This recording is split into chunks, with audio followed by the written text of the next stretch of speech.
Hey, buddies. It's the Bennington Show on the big interabang Christmas party day. We have to figure out who's going to be fun guy. I'm looking over at Gail Ann. I don't know if I see you as fun guy. Really? Is it the lack of guy part? Probably. That hurts you. Looking at Joey Jojo. Don't know if I see you as fun guy. Is it the button-up shirt? No, it's the guy part. Oh. Vito, is he too young to be fun guy? He's a founder. Come on, we all know I that. guess I don't have a fun guy for tonight. Come on, right here. I guess I'm looking around. I wish we had a fun guy. And I don't know if anyone here can make the interabang Christmas party the whole big fun guy thing. No. Right here, Ronnie B. Come on, look at me. Gail, are you going to have fun guy? You know what? I'm going to push fun guy to the limit. I like that. And then fun guy will take over from there. Right. What Because limit? to be honest, you don't really want to be the funnest guy. Yeah, no, you're right. You're right about that. Because come the next day. Oh, yeah. It's better to be sitting next to fun guy laughing and yelling, look at fun guy. Exactly. Fun guy's crazy. Thank you. Fun guy's out of control. Yeah. Now, I want to be able to do that and then still end up getting mad at fun guy. So that's where I put myself. I laugh and I laugh and I laugh. And then I go like this. What just happened here? Fun guy, I'll see you in my office tomorrow. I just have fun. You heard me, fun guy. Yeah. I'll be talking with fun guy, so no phone calls for the next 45 minutes. Oh, shit. Oh, no.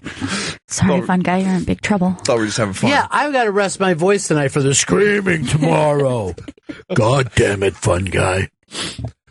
Yeah, you bring a lot of clients to the firm. There's no doubt about that. But I'm worried about you, fun guy. And I'm going to have my eye on you until the next Christmas party, which is the following night. Yeah, maybe that's what we could do. The interabang can just take fun guy and exhaust him before the Sirius XM party. Before he can do any real damage. Yeah.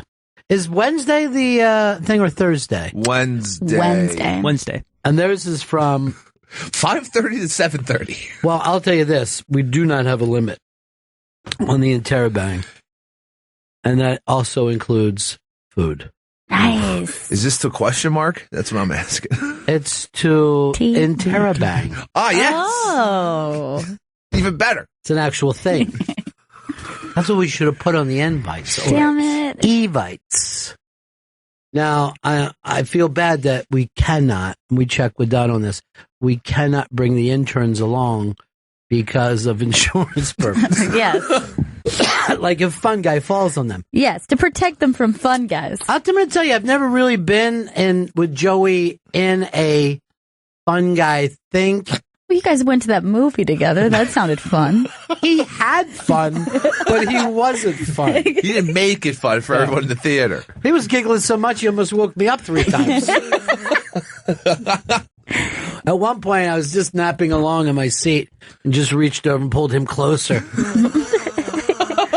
Like a little whoopee. Snuggle up. Are you ready for this tonight? Are you ready to overeat, overdrink, overlaugh, I'm ready. sing, Yeah, I'm ready overdance? for it all, yeah. Okay. I love singing and dancing particularly, so maybe some of that will be brought out. Now, when you hear that Canadian saying about being in warm weather and wanting to be at a cold place, that used to be a song that if you heard it in New York, you're like, how do they even do Christmas in California? I love it here this time of the year. We're fucking Cali weather I know. right now. It's so mild. There's like a cool breeze, and that's about it. What I've been saying to the kids in the neighborhood is, I hope Al Gore's bringing presents this year. Am I right? No, seriously, this is starting to really freak me out, kids. I'm sweating. I had a lovely life. I don't think you guys are going to get one of those. I don't think you're going to get all the seasons. Mm-mm. But it's weird, right? I mean, It definitely feels unnatural. It feels straight. And it doesn't feel like the way, if you were in a warm weather Right. place, you're like, oh, they just have Christmas here and it's warm. It's like our environment knows it should be cold. it's like if it stopped being night. You know what I mean? Like, you be walking around, like, everybody likes to get a tan, but if you're getting one at 3 o'clock in the morning, you're going to be worried about it. Right. You're like, I don't know about this. I'm so burnt. I just wish we were primitive people and think that the gods were mad at us. It makes things easier. At least I hope it snows for July 4th now. Oh, that's definitely going to happen. That's what I hope happens. I got to tell you this, Chris. Yeah. The pressure is on you. Well, it's like I always say, let the vodka hit the flow. Get it? What? Oh, boy. Never We're not heard you looking say for that. corny guys. Why is it going to hit the flow? Like flow, like vodka, like flowing, right? Into me. Okay. But then I'm still working it out. Okay. Trust me, it's going to get a lot better by this evening. It's got to hit the flow. I can't wait. I can't wait to just turn this motherfucker up. I want to get weird. Is everyone ready to get weird? Yeah. And fun. Yeah, weird guy. I got a feeling Vito's going to be a fun guy. Mm-mm. Could I be. think we might even start calling him Fun Vito Oh, that's such a good nickname for him. or New Chris. Either name would be Yeah. great. Old Chris is much better. Just start calling me Old Chris. Just don't call him Vito. Do me a favor and, don't start that caught you under the mistletoe shit in the men's room like you did last year. What? Oh, I don't remember that at all. He had a fucking mistletoe over his penis in front of the urinal. That's disgusting, Chris. Who's ready for a kiss? And I heard two guys say, I might kiss it if you weren't pissing still. You're not into this, bro? You hear that laugh into a hiccup? That's fun. I don't know. I'm worried about this party. I'm worried if it's going to be fun enough. You want it more fun. Yeah. I want it so much fun that they say you can never come back here again. I'm down. Yeah. I don't want to go back there anymore. I'll do my old I've been thrown out of better places than this before line from when I was a little kid. Who do you think you are? I love being thrown out of places, banned from places when I was a kid. Hey, Scott's got an idea for us. Go ahead, buddy. Joe can't be fun guy at the party, but he can be fun guy. Well, Yeah, but I'm fun guy every day. are you? Yeah. Or pun guy, I mean. You seem more like tech savvy guy. Yeah. I am tech savvy, too. You're definitely not the one in the squad who's good with the ladies. No, But we got two who are. So that helps. you're getting a little old to run with a squad, dude. Get off Time that to app. break up the Beatles. Gary in Virginia. How you doing, Ron? You know, it's guys like Stanley over there who says he's going to be the life of the party, but he ends up getting drunk and becomes the quiet, angry guy. That It's used the to one- be Stanley. I think he's out of that now, though. Yeah. I think Periscope has changed him. And I'm going to say this, changed him for the butter. Love butter. Oh, yeah. I noticed that. You put it on everything. And he didn't realize it until he started periscoping, which is Well, weird. remember white toast with butter was his Right. favorite meal? You think they're going to serve that Right. tonight at the Buttered restaurant? roll. He does like Yeah. butter. Just slather it in it. Yeah. Can I put a little butter on that vodka? I like a nice layer of fat on my liquor. Hot buttered vodka. I would drink that in a heartbeat. Well, one last heartbeat anyway. With my final heartbeat. Charlie! Ronnie B, do you hear about this guy that saved $1.25 million at the mailroom and they put him in charge of California? Stanley tried to make that his life for a little bit when he was corporate crit. That was a fate worse than death. That's what I was thinking. When it happened, I was thinking this is them saying, oh, he's in his own personal hell. Right, he's trapped in hell. He got his due. You want to get rid of that Western garb and get yourself a nice gray striped suit? 70s are over, dude. Cut that hair. Get rid of that bolo tie. You know, that's what I do hate about since the turn of the millennium. No one ever says, hey, it's the decade. Like, people used to say stuff like, look, dude, it's the 80s. We should be partying. Right. They would say it in fucking regular time. Or, it's not the 80s anymore. It's the fucking 90s. You better get your shit together. But no one still knows what to say. It's true. You still can only go back to the 90s. Why can't we call this the teens? This is the 90s. Like, you still have to go back to the 90s. You can't say you're acting like something from like the aughts. I know. Nobody says. No one even. It feels like this is the last decade. Like nothing's fucking changed. Yeah. It's never going to come back until like 2080 because no one's going to say in 2020 it's the 20s. They'll think Why no. not? I think we will. I can't wait like, for it. Not the 1920s. I believe this. You know what it is? I think it's because people felt their own Earth's failure to come up with a good name for the fucking zeros. Yeah. We failed as a species. Right? We tried it, and enough people are going, ought. I never say ought. I go, you ought to. It's fucking great. I say ought, but I know that people don't like it. But I refuse to just say the zeros? No. The turn of the millennium? What else would you call it? I try to get min-mins going. I fucked up, I guess. You know what? If you don't fucking strike out, you'd never be happy with the home runs. That's what I say. Exactly. I don't know what to do about this fucking party tonight. It's starting to really get dull. No, this isn't the beginning of it. But if it's going like this, I'm worried about it, you know? It's going to be fun. There's nothing to worry about. I'm probably leaving early. No! Fun Guy will be in full form. I would say rare form, but it's pretty common. It's cool. Are you going to scope it all tonight? I'll scope tonight. I'll crack a scope. Scope on the way there? Scope on during? the water? Oh, love scope on the water. Let me just say this. There are people that make Christmas fun. And up on the iBank today, there's two. One, the ISIS people in Maine. Yes. Family decided to incorporate ISIS into their holiday decorations. So what they decided to do was to spell out ISIS in red, bold Christmas lights.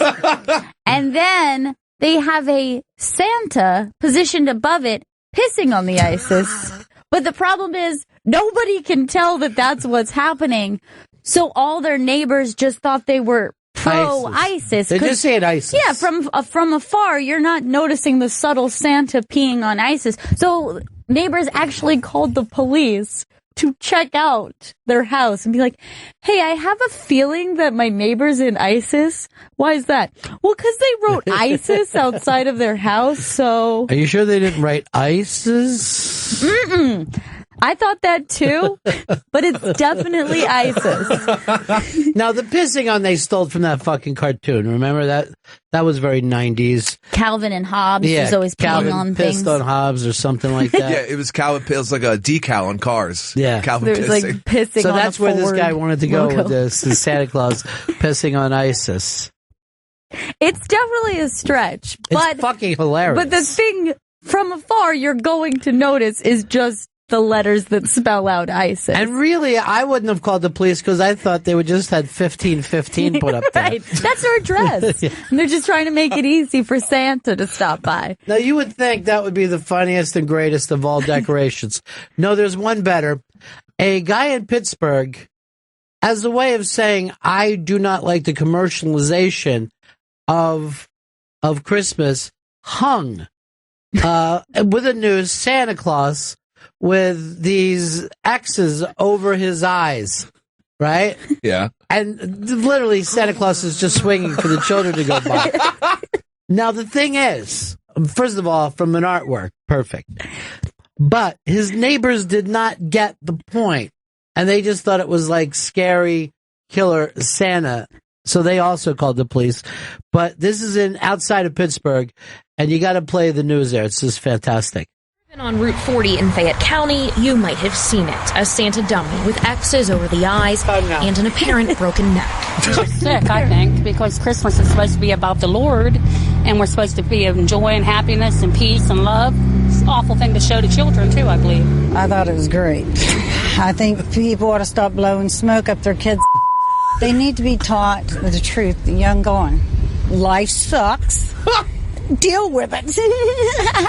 Yepper. Even though this may look like the homeowner is anti-Santa or possibly even anti-Christmas, he tells me it's not. And what this is really about, he says, is the commercialization of a holiday.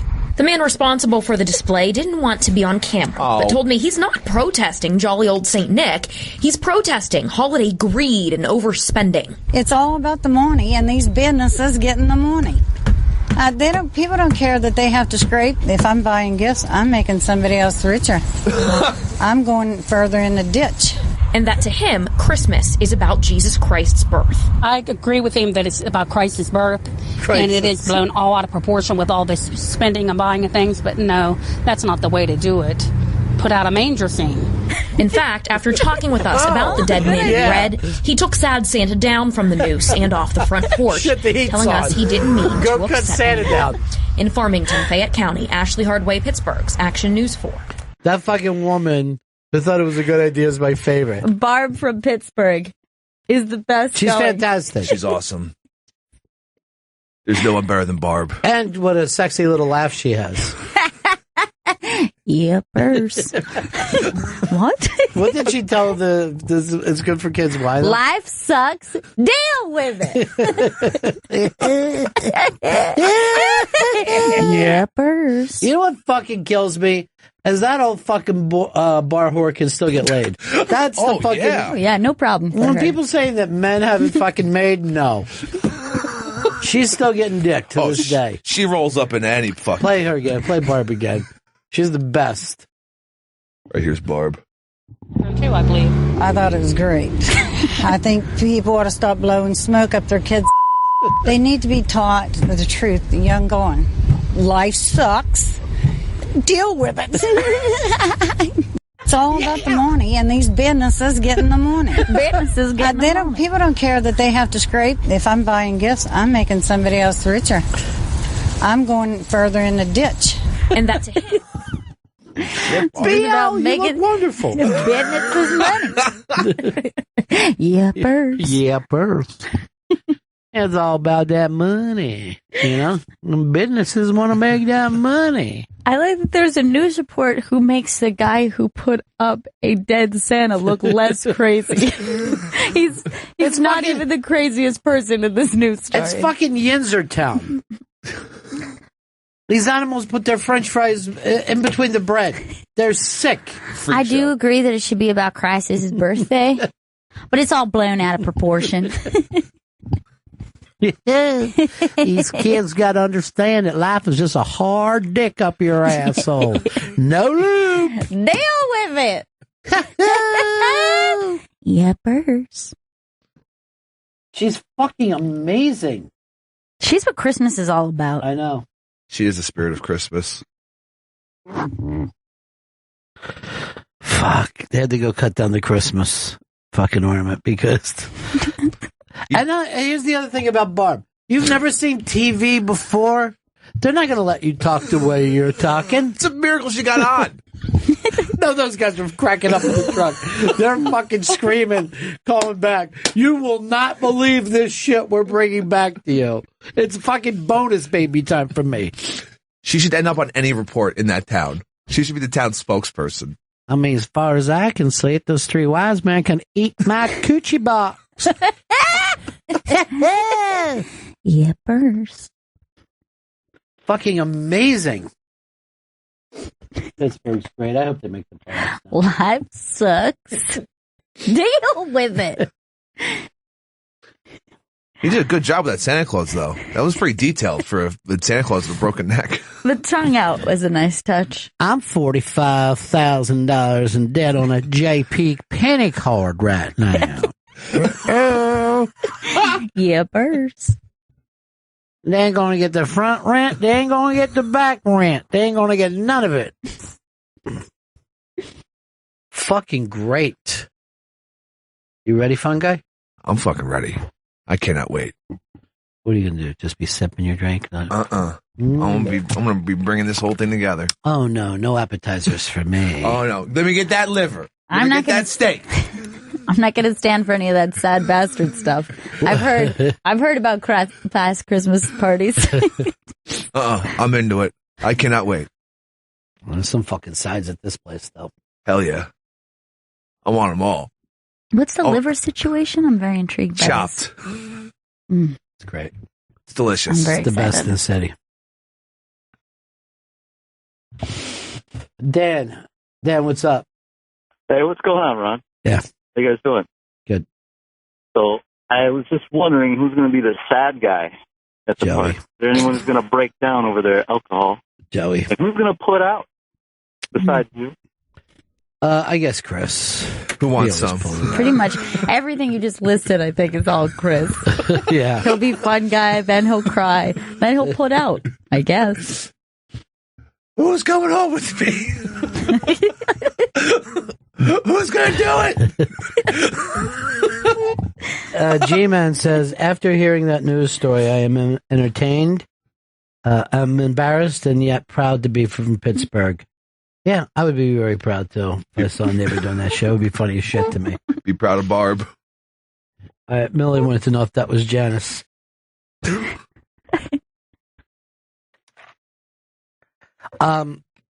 Did you see, I know you did a shitty scope last night, Chris. I know I did a Star Wars spoiler scope last night. Well, while you're doing that, Jermaine Lassier was actually at the movie, at the big premiere. Yeah, I was aware of that, but, you know, I basically have seen the film before G-Baby through my sources, through my, you know, my script readings and my ability to find out what's happening in Star Wars. And I gave out some more spoilers last night. I'm going to give out spoilers every night until it comes out to the general public. Why? Because I want people to know that I know what I'm talking about. Because when I first said it, everyone there isn't a script leak. G-Baby called and said, that's impossible. There wasn't a script leak. Guess what? There was, and I'm giving out truth on the Periscopes every single night. All right. I want people to know I know what I'm talking about. I'm not just a crazy weirdo throwing out bullshit. It's all true. Oh, by the way, we're having a Scope Bro t-shirt party pre the regular party. So sometimes stuff sounds like a great idea, and then we're like, oh, no, we got to sign all these shirts. This is for you, Scope Bro number ones. I guess life sucks, and I better deal with it. Yeah, burgers. It's the best catchphrase. Great. She's great. She's at the Walmart complaining about the breakfast this morning. So I thought that he would have rescoped last night, like post, but then I found out you're not allowed to say the people who went there. These fucking Star Wars and the clamp they put down on people. They can't put it down on me. I'm the one throwing it out there. Oh, that's true. Yeah, they have no control. That's why they didn't invite you. You can't stop me, Abrams. I guess Disney. No jurisdiction here. Yeah. Nope. I know what the hell is going on in that movie, and I want everyone else to know, too. I have a giant Luke Skywalker spoiler planned for Thursday. I figured I'd save that the juiciest piece of this whole thing. Because everyone's freaked out about Luke. Guess what? I know exactly what happens to that dude. What? He can't act? Hasn't had much work outside of Star Wars. I didn't even think they've been running around doing much TV, the actual real stars, right? No. Like the new people. Oh, yeah. Because I don't even expect that the old people have a lot of screen time, do they? I mean, what are you going to do? Have Han attempt to run? I've been in a plane accident since I last saw you, kid. Last half, there's a good amount of action. I imagine that the computer will be fighting each other for a while. But I wish Han Solo would have somehow melded in when Harrison Ford was the retard lawyer that turned into a little kid. It was like Big, but without a fucking ending where you get back to normal. What kind of head injury once you just eat ice cream with your kid? I didn't like you before, but now I talk like a baby. This is a fucking movie. Well, the doctor's sitting there going like this. There's nothing that can happen like this. What are they talking about?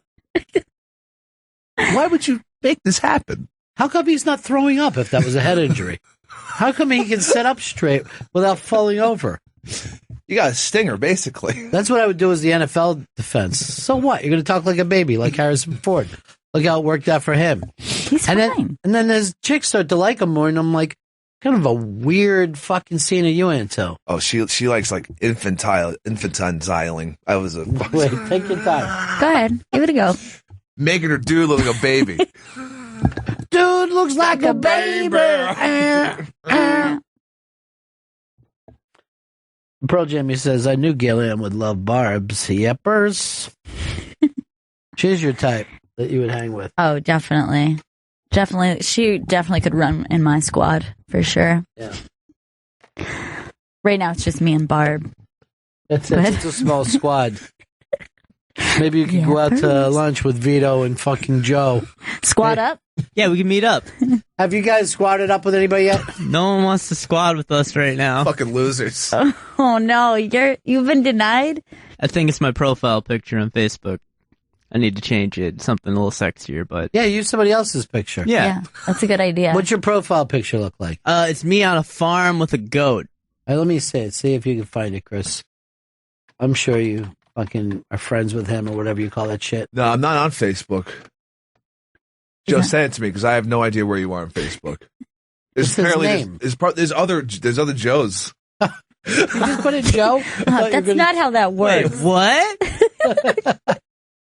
He's always amazed when he meets people. What are the odds? 2 Joes. I'm Joe, too. You're not going to believe this. There's a Joe in Austin. I wonder if Jesus' stepdad ever just got called Joe. Oh, Mary, she's over with Joe. She's right at now. Joe's house. Had to have been. Joe, you didn't think to make reservations? I bet, he would get really pissed off whenever Mary started talking about her first husband. Yeah, it would really bother him. Yeah. That deadbeat dead. Joe's got to step up and do the right thing. Get it done, dude. That's because he was a great dude. No last name, but a good dude. That's how few people were on the planet that you didn't even need a last name. Just Joe.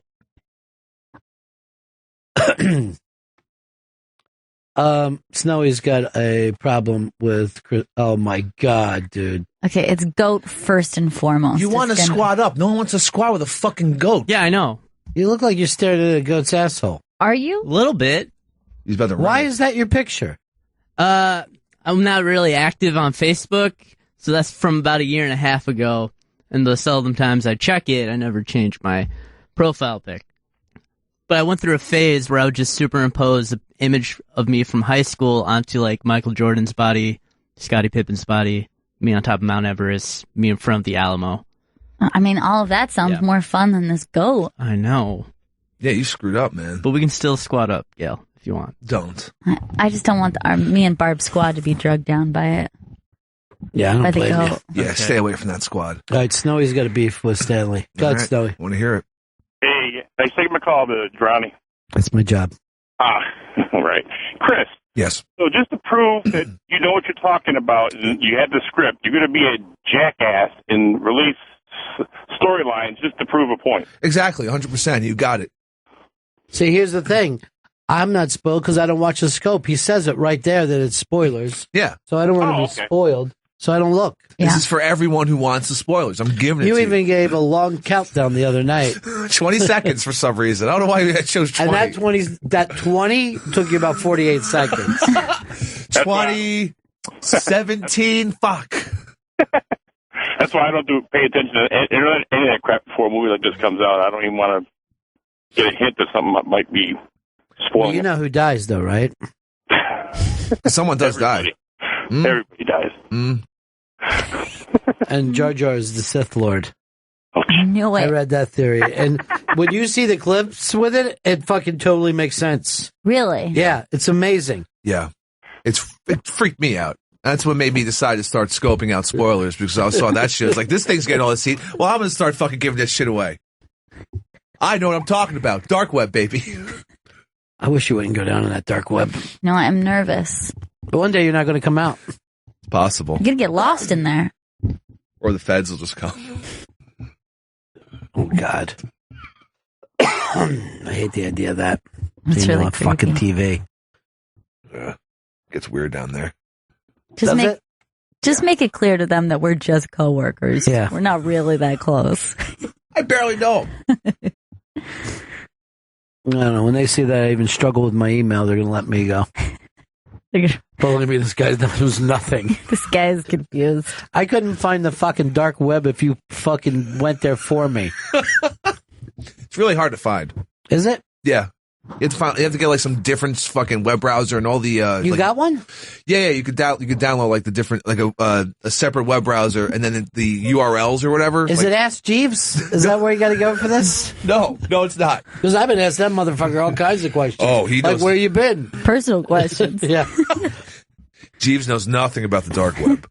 So all that money you advertised back in 2000 is gone. Where'd all it go? Well, what people are going to be doing is asking Jeeves. So it's like you have a butler to find websites for you. I've always wanted a butler. Okay. Do you realize that there's no one alive now that has ever seen a real butler? I don't even know if there was a lot of them. They were like the Pony Express for English people. But what, a dozen? How many castles could have actually been in fucking London? Or in the country of England? Here he goes. When he starts to catch himself being stupid and starts to debate himself on the way to it. Well, not in London. You know, Europe. Yeah. You know, the European city-states. Sparta. I think we missed the big Trump debate tonight, right? Yeah, there's one more. He's at 41% right now, freaking out the Republicans who...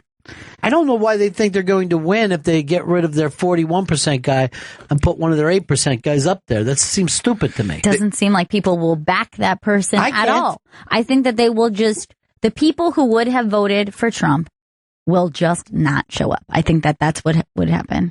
I think he's bringing out people who don't even normally it's interesting. get political. And that's how you win stuff. Barack Obama did that. Exactly. You know, Barack Obama had black people going, how do you get to the polls? Where are they?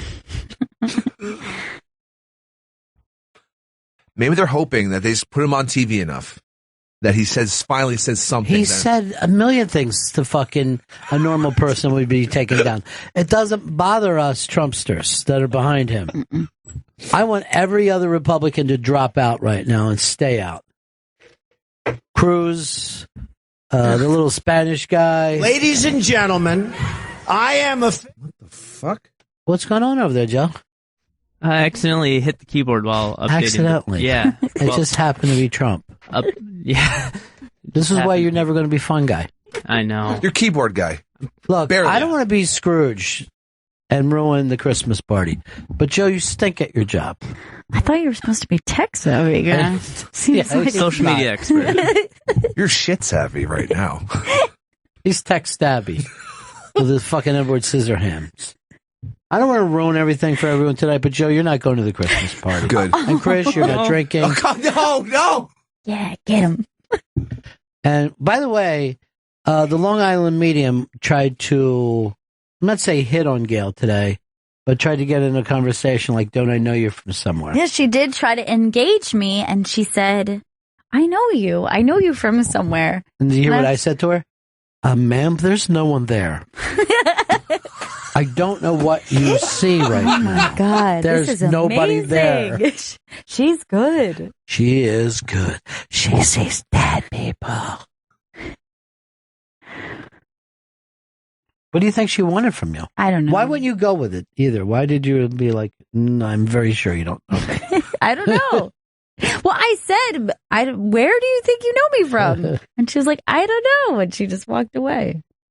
No, she didn't. She had her crew with her, too. And they were all like, this is going somewhere. Oh, my God. Get the cameras. Yeah. Get the cameras out. This is the big one.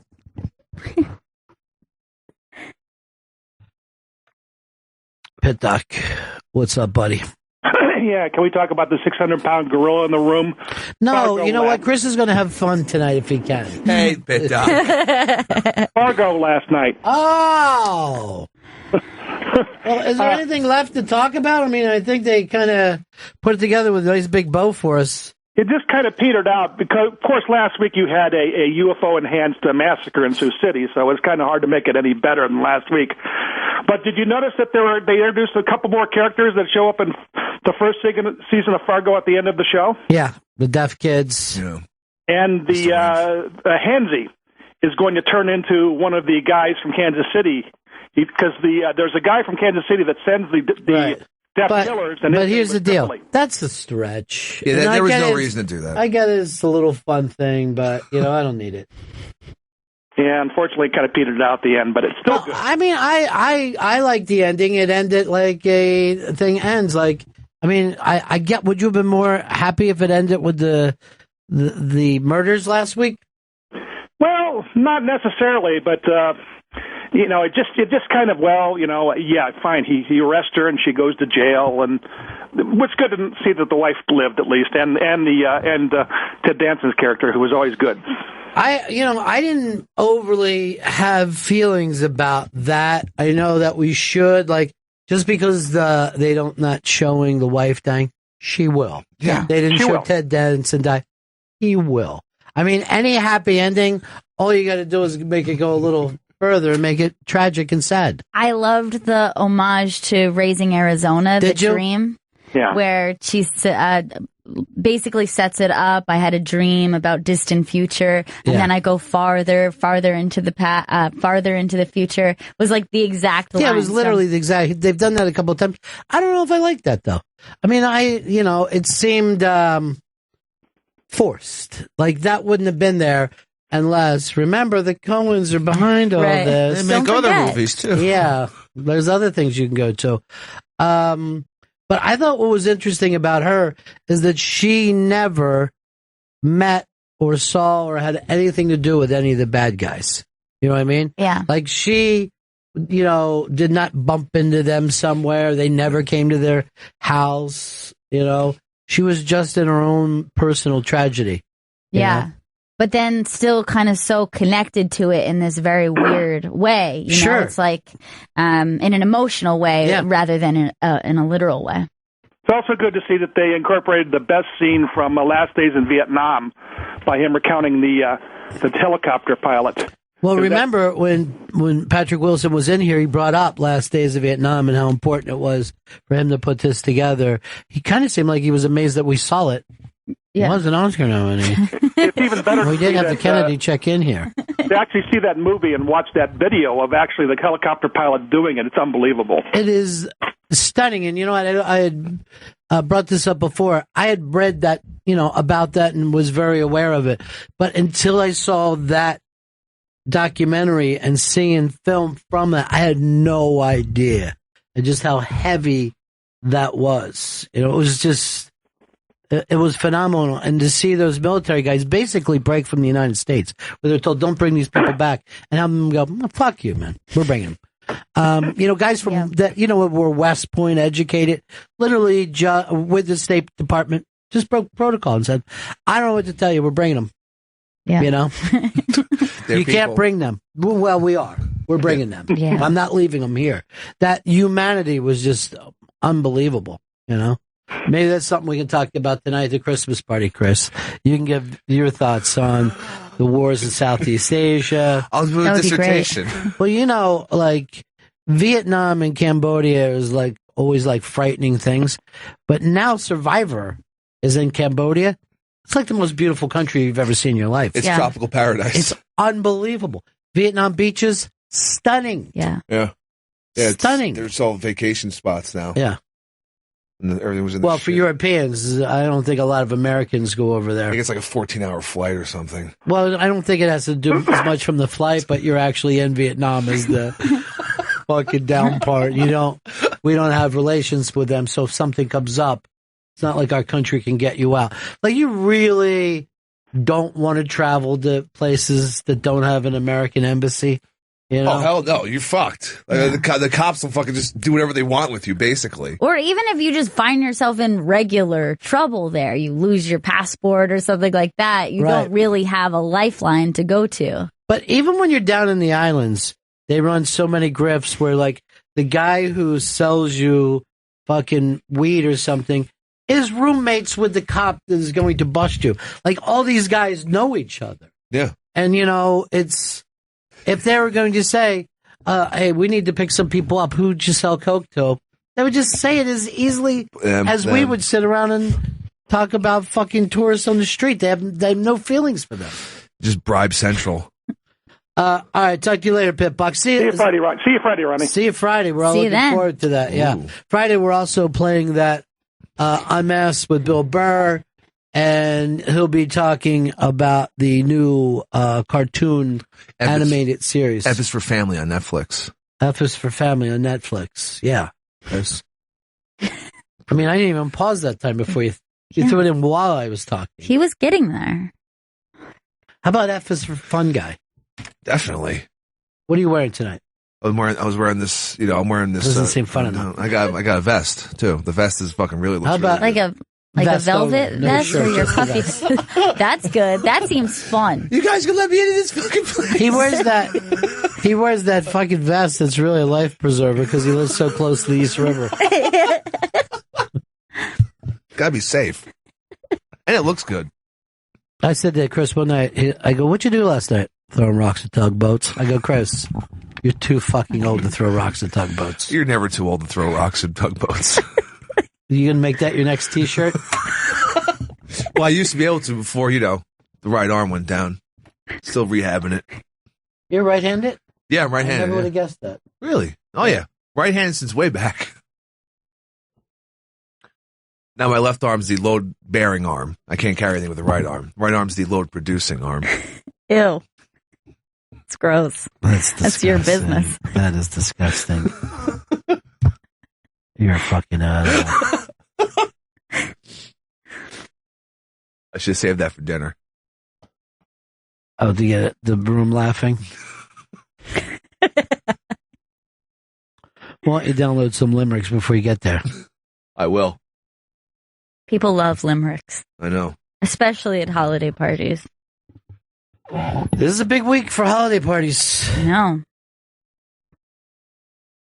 Big week for it. You want to be up because this is the season, Yeah. Tis. Tis the season. So sorry about that.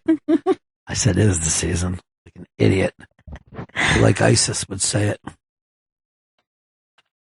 You're sending somebody an email during the show? Yeah, I just had to shoot out a quick email. To who? MasterCard? I swear to God, I'll get the money to you. I am kind of good for it. Are we going to talk to Jermaine today? Yeah, Jermaine is on hold, or is about to be on hold. I'm looking. He's not on hold. That freaked me out. I was going to scream out, "Something's wrong with the phones," like that.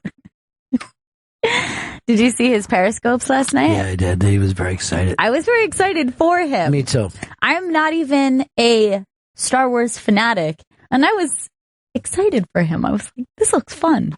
Now, you've seen Star Wars on the big screen, right? I have. I took you when you were a little kid when they rebooted them or whatever in the I've seen 90s. All of the, I've seen them in the theaters. This one is really supposed to be something. Princess Leia is now, I believe, a therapist. I don't know how the whole thing's worked out. She looks very professional. In the small clips I've seen her in. Oh, she's great in it. At least from the script I read. I saw one of the clips where she's like this, "Luke, use the Force. You gotta use the Force. Look, do you remember when we were little, Obi-Wan? Remember Obi? Oh, God, those were the days. Now, when I met Han, he was beautiful, but a real horse's patootie. I mean it. She's the best. Yeah. Now, we used to have these two robots. Scipio and Artie. D2. This was years ago in the 70s. My mother was a movie star, and that's why I'm here dishing to you people. So it's going to be fantastic. Oh, yeah. And I'm giving out all the spoilers you want. Shit, by the end of the week, you won't even have to see the movie. My favorite Luke line was ever is, "Oh, God, it's sand people."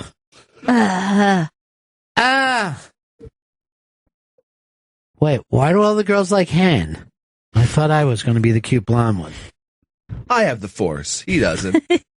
You do, honey. We're twins. How did I get all the gland problems if we're twins? Look at his stomach. I'd kill for those abs. If he wasn't my brother, I'd mount him right now. Right here in the desert. Do it anyway. I like to see if they maybe spent a little time together. You know, in the past, was it 40 years? Yeah, it's been 40 years since the fall of the empire. Yeah, I'd like to see just what they've been up to. Yeah. Like, do they spend holidays together? What's up? We've got this place on a lake, and it's everything to me. But the leaves, oh, God. I'm out here sweeping every morning. The space leaves. Mahjong at 3, everybody. All right, we've got Jermaine Lassier. He was there last night, sitting right next to J.J. Abrams. Oh. G baby, on a scale of 1 to 1,000,000, how many million do you give it?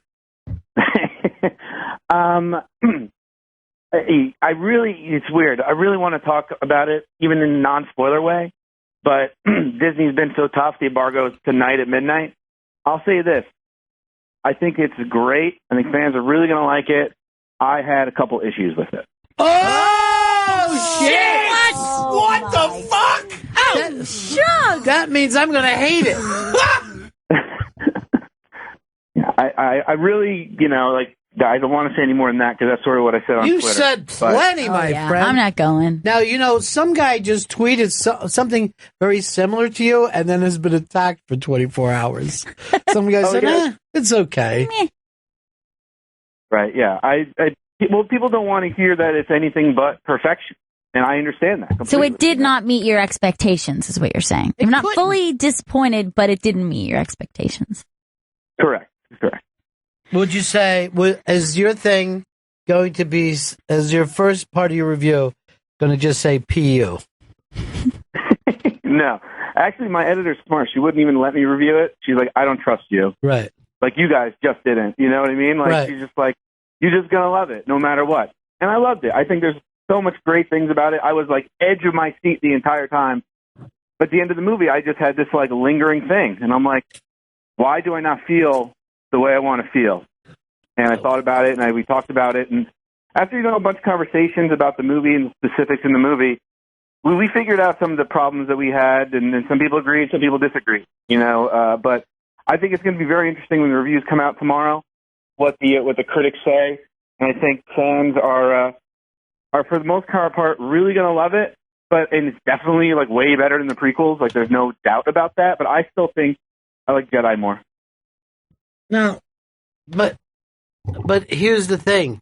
Now that they're going to come out once every 3 weeks, will you ever even have the feeling that you had last night going to that theater, No, we talked about that. Me and my friend who went together, like, we were like, this is it. Like, this will be, that was the longest wait we've had for Star Wars. And we waited longer for episode 1. Right. But this, and then, and I've written articles about it. Like, next year we get one, and then we get the sequel to this year after that, and then Han Solo, and then the third one. And every year we're going to get this now. And no, I don't think it'll ever be as exciting. I do think this movie sets up some great stuff, and I'm totally stoked to see what Rian Johnson's going to do. Like, the seeds of this trilogy in this movie are awesome. The characters are great. I'm saying too much. I got to shut up. But, you better stop. Yeah. You're going to end up losing your card, whatever that card is. That's important. Well, we could talk later this week when you feel like you're comfortable to do so. But I thought your opening line was, I couldn't believe it, that you loved it, but... Yeah, I mean, I can't believe it either. Trust. I mean, I wanted to love it more. And I honestly do think, once I see it again this weekend, tempered expectations, knowing that maybe it's not, that it's not Return of the or it's not Empire Strikes Back. Going in, I think I'll like it way more in the second thing, just because I can appreciate it and sort of that first viewing. You guys are just talking about it. Like, there's so many like questions you have as a fan, and you don't know what's going to happen, and you're so worried about spoilers. And so once you finally see the spoilers and react to them, it's just kind of jarring. So you got a movie like this, where it's so anticipated, you got to see it the second time, I think, and it's sort of like a totally different experience. So, well, you know, we were just talking about that with Quentin, where you watch it and you go, okay, some things happen later in the movie that now I want to go back and watch to see why, or was it fair that I wasn't available to that moment? Yeah. Or should I have seen it, but I'm watching other stuff? You know, it's kind of, if it's a big movie, yeah, you do want to give it some time. But, you know, when I saw the thing in the paper today and they had, I don't know, something like 2,800 kids that they're looking at for young Han Solo and all that, I was like, this kind of looks like a job at a theme park. You know what I mean? Like, it's a thing that any young person could say, hey, I think I could do this. Right. You know? It's going to be that way now, that people will get into these movies that you recognize from a Disney show when they were younger, you know? Yeah, no, it won't be the same. Absolutely. No, and I think, I was like, I have something to say to that is about this movie that I want to say, but I won't say. We could talk about it Friday if you want to. Friday or Monday, you know, I think Monday won't be around, dude. Oh, you guys aren't around. No. So Friday, we're going to spoil the crap out of it. We're just going to do it. Yeah, we'll tell people to turn it off, and we'll just spoil away. No, we don't have to. You know what? We can even do it when you get back. I don't want to ruin stuff for people, but right, no, you know no, what? We'll have all winter to talk about it. We'll talk about it once a week all winter. That sounds good. Yeah. Yeah, like I said, I after today, I can talk a little bit more specifically about what I liked and didn't like. Yeah. Without spoilers, of course. And then, later we can talk about all the craziness. I went to see one of the screenings, and I'm like, why does Luke have a miracle mop? And that's when I figured out I was watching Joy. Now I just want to say, I need somebody to tell me what Chris Stanley's spoilers are, because I want to see how wrong he is, because I'm going to guess he's wrong. But no, he's pretty dead on. I don't want to.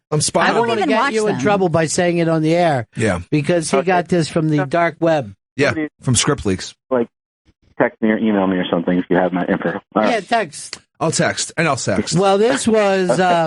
I just got word that Disney stock is dropping since Jermaine did not give it 8 thumbs up. I thought that you were going to say it's the greatest thing I've ever seen in my life. See, that's the thing. I wanted to, but the thing is, the fact that it's not that great doesn't mean that it's bad. It just means I understand. J.J. Abrams took a shit on a plate and told the Star Wars fans to eat it. I get it. He took America's childhood and shit all over it. Those are your words, not mine. I wish Lucas would come out and say this blows. I was going to do something so much cooler. If I was Lucas, I would just be sitting on a giant pile of money and just be like this. I thought it was pretty good. I really did. I liked the money part of it. Yeah. In that room last night with him, it was pretty great. It was pretty amazing. You saw he was there? Well, I was in the same theater with Lucas, Spielberg, Abrams, the whole cast, John Lasseter, the head of Disney, everybody. It was crazy. Was Lucas jumping up and down and cheering when he saw Han? Han, yeah! I know him! From the 70s. Well, to be fair, I was in the balcony, so I didn't really see. I saw them that they were below me, but I didn't really get a good look. I kind of wish I had seen Lucas's reaction, though. Believe me, he's below all of us. You know what I'm saying? If I was Lucas in the balcony, I would have those tiny little binoculars on a stick. Very interesting. That thing looks like a soccer ball, but it's a rowboat. Jermaine, I watched him on 60 Minutes the other night, J.J. Abrams, and I was shocked how much he looks and talks like you. People have said that. I'm losing my hair, and he still has his hair. That would be the main difference at this point. But yeah, people say that. I don't really see it, but I guess other people have said that. I don't see that you're losing your hair, pal. It looks good. You don't see from the back. Thank you. I appreciate it. I'm never going to stand behind you. I'm always going to be in front of you. All right. Congratulations for just lashing out at Star Wars today. I really appreciate it. Yeah. Thanks. I appreciate it too. All right. You guys have a great day. You too. Chris, how can everybody find Jermaine Lassiere's? www.io9.com. io9.com. He's got all the inside stuff. Pretty cool, though. That thing was so overblown last night. I saw it on all the different periscopes. That opening, it was like something that would have happened in like ancient Rome. I'm just like, oh, I wonder if this means that the movie's bad. You know, they put so much into this pomp and circumstance. There was so much of that with just the costumes and the lighting and the set, all like leading up to it. Looked crazy. Well, I don't know whether I told you guys this on the air the other night, but when Gail and I went to the movies, we were near the big department store on the east side. Bloomingdale's. Yeah, Bloomingdale's, of course. Bloomies. Bloomies is what we call it with our little brown bags. And they're known for their famous Christmas windows, where we could see from our angle the whole east side of it was just Star Wars. Oh, Jesus. Star Wars and ice. Yeah, it was like winter-themed Star Wars. And I'm like, is this the PC thing happening? What is it, like fucking stormtroopers or some shit? Like they're trying to take the star out of Star Wars. I don't know if they were robots or fucking Yodas or some shit. You know, whatever they're doing there. Yeah, Yodas all over it. They're jammies. Yeah. They got Yodas and shit. I dreamed of a different, far-off future with wonderful things like Walmart and little handheld video games. I don't know. I wasn't as crazy about it as you. I thought it was a nice little nod. They've been nodding their fucking asses off. I mean, they've stole fucking huge scenes now for a long time. And all the music? Yeah, every fucking some people like the music's great. Just another version of the Coen Brothers. Because I liked the other Coen Brothers music. So where's the next Fargo take place? I mean, when? What year? I think 2015. I think it's present day. Last thing. Well, when it comes out, it'll be like this. This was last year. Oh, yeah. Shit. This was a very recent true story. So I guess that'll be it then, huh? I don't know. I think they'll keep going with it. The Fargo area is just filled with fucking violence and crime and weirdness. It's going to be like Star Wars. It's going to be huge. Going to put out a new one every month. Everybody being it themselves. It'll take over Christmas. It is weird that the Bloomingdale's is just all Star Wars on one side. I've never seen that. No, me neither. But I've never seen anything with as many tie-ins as Star Wars. I mean, it's fucking crazy. I'm assuming that they're going with the theme of celebrating Life Day, like the Wookiees do. I don't you ever see that Christmas special where it's like... Oh, yeah, I did. Somebody showed it to me. I don't remember it in the time that it ran, but I've seen it after. I saw it after, and I think it's like Jefferson Starship plays it. Get it, though? Yeah. Starship. Yeah, makes sense. Doug Henning comes out and does a magic trick. And Chewbacca's just like with his family celebrating Life Day. The Wookiee Christmas. I wonder if this shit sticks to Chewbacca's fur. Oh, no. Definitely. There's no way it doesn't. So gross. I mean, he probably smells terrible. And Han Solo's hanging out with him constantly? Han Solo has to do the terrible too. He has to do the upkeep. The back there. Yeah, clipping. Oh, that's gross. I'd fucking sell my dog before I did that. Look, Joe's never going to be a fun guy. He's just fucking standing there the whole show. Every once in a while while we're talking, he'll just hit a button and then act like, I don't know how that happened. Must have been over with Chris. Maybe they want me to blast something inappropriate. I'm Joe. Save that, Joe. You definitely have the voice down. Save that for tonight. I'm Joe. I thought I was talking. Do your impression. I'm Joe, and I'm going to hit some things, and I'm going to squad. What the hell's going on? Oh, there's Luke. He's a ladies' man. I'm Joe. Where'd you get a poker chip with his picture on it? Yeah, that's weird. Let me just say this about Star Wars. I think it's going to make $1.01. I really do. They're going to do well for themselves. Yeah. I think those guys are going to be sitting in paper. Who's our interns today? We have Cashmere in today. Oh.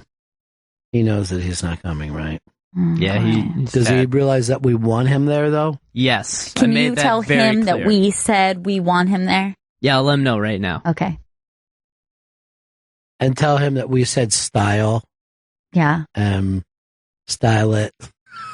Okay. Always style. All right, let's call him in. I haven't talked to him on the air for a while. Come on, Cashy. But is there anybody we really like? It's Cashmere. Oh, yeah. He's lovely. Isn't he lovely? Look at that Christmas sweater. Holiday. Did you and your mom have a lovely cocktail last night? Oh, yeah. Yeah, what kind? Well, I was the only one drinking because she's on codeine because she broke her hand. Oh, no. Yeah, but I made myself, Wow. I made myself a botanist gin one. Ooh. Yeah, it was cool. Now, do you guys drink until you're drunk, or you just have a little drinky? Take the edge off. Usually we say it's like a drinky, but then we'll just keep on watching TV. And we kind of just What kind of shows are you and your mom watching? I know you probably start with Jeopardy, but then what happens? We watch so much HGTV, and we're just and then when we're so much, and then when we're watching, we're like, oh, that's Trulia the place. We could probably find a better house than they can there, and then we just never. We're like, oh, 600,000 for a Caribbean island. That's fine. So you're watching those. They get 3 houses, and then you have to pick one. Yeah. You know, I heard that show's fake, right? That the person already lives in the house before they start searching. Oh, they find people who just bought a house, and then they go out and say, "Here, look at 2 other houses," and then say yours. you don't like it. This is my Santa not being real. I don't. There's no real in reality TV. Yeah. Everything in the world is fucking fake. But they do it well, though, so I'll give them that. Well, they could enjoy. Enjoy your show. But it is just a show. Don't tell your mom, though. I can't. No, I can't. Oh my God, that would crush her. No, ruin Kiki. Now, what happened with Kiki? She had a drunk accident. She fell over. No, she had a culture accident. My brother dragged her to a museum, and she's not really big on museums. She's more so just I'll buy a poster at the gift shop and leave. And she walked in, and she wanted to take a picture of a cat statue because she thought it was cute, and she slipped and just fell everywhere. Yeah. Oh, God. No, drunk in the afternoon. Right? Yeah. That glass of wine at lunch does her in. No, and she made me tell all of her, but because she can't really text or call, so she made me call everybody and be and let them know it was at 2 p.m. and I was not drinking. And I'm like, When you have to tell people you were not drinking, you already got a reputation. Yeah, Kiki's got a bad girl reputation. You know what I'd like to do is a mom's night out. Joe, we know that your mom's Puerto Rican. Gail, your mom would be willing to go. Chris, you... Oh, my mom's not around. Here's what to do then. What's that? You put on a wig and just go out with them. Let's chat, ladies. Chris makes me so proud. Let me tell you something. I just noticed this when we were outside today. He's the best. I love him so much. Love my son. He really does it. Sounds like Army Man. My son's in the Army. Pass the scotch. Do it. Let's all show our tits, shall we? Let's look at them. Hey, we have a light. Sad. Now, I was looking at Chris earlier, though, today. He's got a healthy head of hair. He does, yeah. Thank you. Is. You got a lot of hair. It's my main. But it doesn't seem fair. You know what I mean? You have a guy like Jermaine Lassere. Yeah. He's a young man. He's struggling with his hair loss. Yeah. He's a healthy guy. He tries to take care of everything in his life. There you are, smoking, drinking, jacking, doing your thing. Loving it. And your hair, which you barely pay attention to. No, nothing. Just fucking sparkles. There ain't no product in this. This is au natural. You know what they say? Good hair, bare liver. True. It's true. It works. Can't imagine anything truer. I can't believe we're not allowed to take you tonight, Cashmere. We would have an heartbeat. Especially knowing that you're such a big drinker. I know. Booze hound. If you take after put Kiki. that booze down. Yeah. You have a Kiki there, yeah. Now, is that her name or just a nickname? It's her self-given nickname. No one gave it to her but her. She was watching a TV show and someone's name was Kiki 10 years ago. She's like, oh, it's fun. That's me now. And then I was like, that's not how nicknames work. Call me Kiki. Yeah. I prefer Mom. Yeah. Were you close with your mom, Chris? Yeah, I was close to my mom. Much closer with my mom than my dad. Yeah. Well, he didn't really talk much. I think it's safe to say everyone is closer with their mom than they are their dad, no matter what. It's always weird when someone says the opposite. Yeah. Huh? Well, Molly's that way, and we're like, well, what is wrong with your mom? She must be terrible then. Yeah. She's a terrible person, your mother? But No, it's just that my dad's great. That doesn't make sense. sometimes dads are forced to be maternal when the mom is not a kiki. Yeah. You know what I mean? They have to find the kiki in them. Now, I was talking to my mom the other day, and she says, I want to put this gently. You know how they are? They move in like locusts. And I'll just leave it at that. It's the worst plague to her. Yeah. She's Starship Troopers is the way she sees the world. Oh, God. Just play a K. They're like locusts. They're not. Well, she said they're in Linwood now. I don't know. I haven't lived there in a long time. Wait a minute. What's happening in Los Angeles? Yeah, there was a susceptible electronic threat to every school district in Los Angeles, so they closed down 1,200 schools. That's just some kid making a call. I used to do the same thing. I'd call up the Daily Times and said, Friday, it looks like there's going to be a race riot. Chai. Better shut that fucker down quick. Day off, right? Yeah, day off for test day. Test day is now going to be the same day that they picked to do a race riot.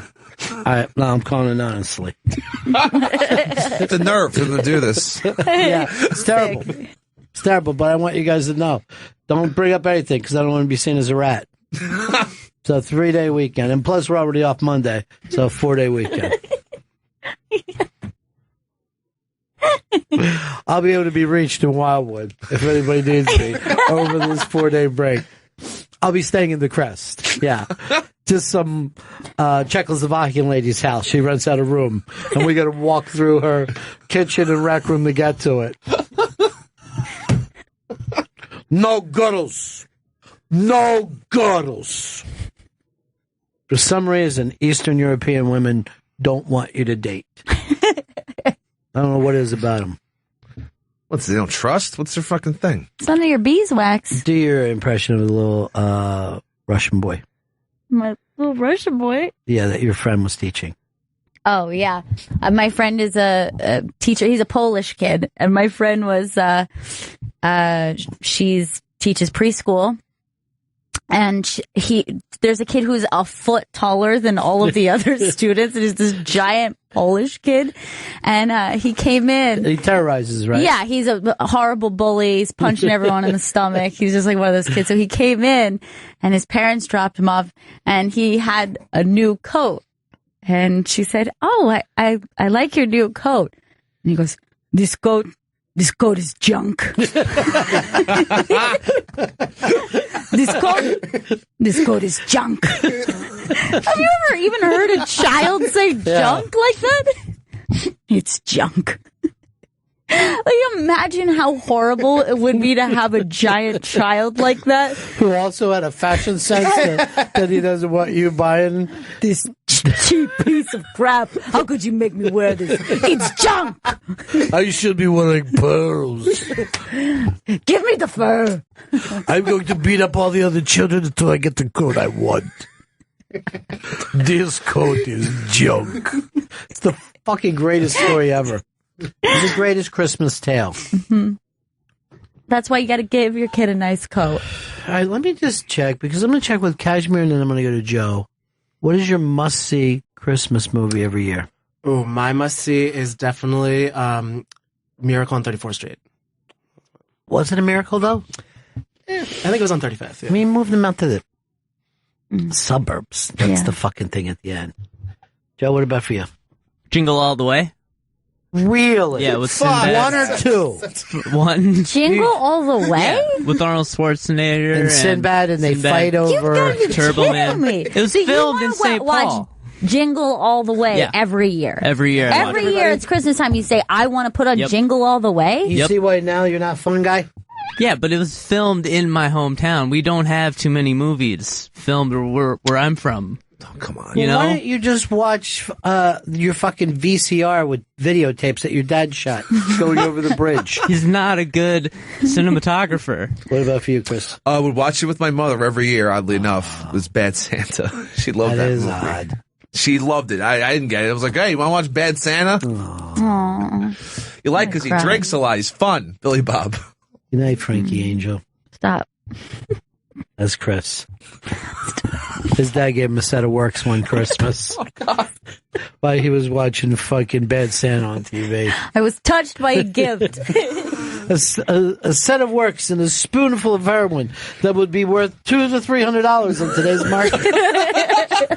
It's pure. What about for you, Gail? For me, it's a strange one, but it was a tradition in our house to watch Mr. Magoo's Christmas Carol. Love that one. It's so good. The music is so good. I gotta get back Back on Broadway. But it's also sad. It is sad, yeah. You see how he became Mr. Magoo, the fucked up old asshole. You know? Scroogey. Yeah. Winter was warm. Winter was warm. Magoo was a fucked up old asshole. He That was. guy really was a dick. Yeah. Ruined everyone's But he did. That's pretty good. Good, do it. Fucker could not drive with shit. Oh, no. But it didn't stop him. He loved getting behind the wheel. When I was young, there was an old Bogart movie that they would replay on TV. And now you can get it with on Turner Classics. But it's called We're No Angels. And it's about these 3 guys who break out of prison and kind of through a weird thing, they start to look out for a family. But they're basically, it's like a rapist, and there's like a rapist joke. Like, don't be alone with her. You know what I mean? And, a murder, a cutthroat murder, and it's fucking great. It's great. They actually they didn't remake it, but they just stole the title. All right. I'm looking through the reflection and just see Vito dancing in the other room. And looking like he's listening to house music. What's going on there, Joe? You know what started, right? It's Christmas. It's a warm Christmas, so we're enjoying it.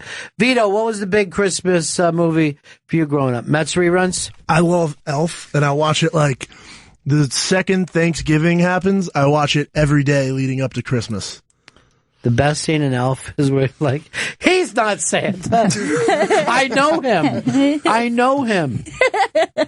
I still quote the scene at the end. I go up to women I know and I go, all she wants for Christmas is a Tiffany's engagement ring and for her boyfriend to stop dragging his feet and commit already. That's my favorite line in Elf. Yeah, it's an amazing line. I've never seen Elf.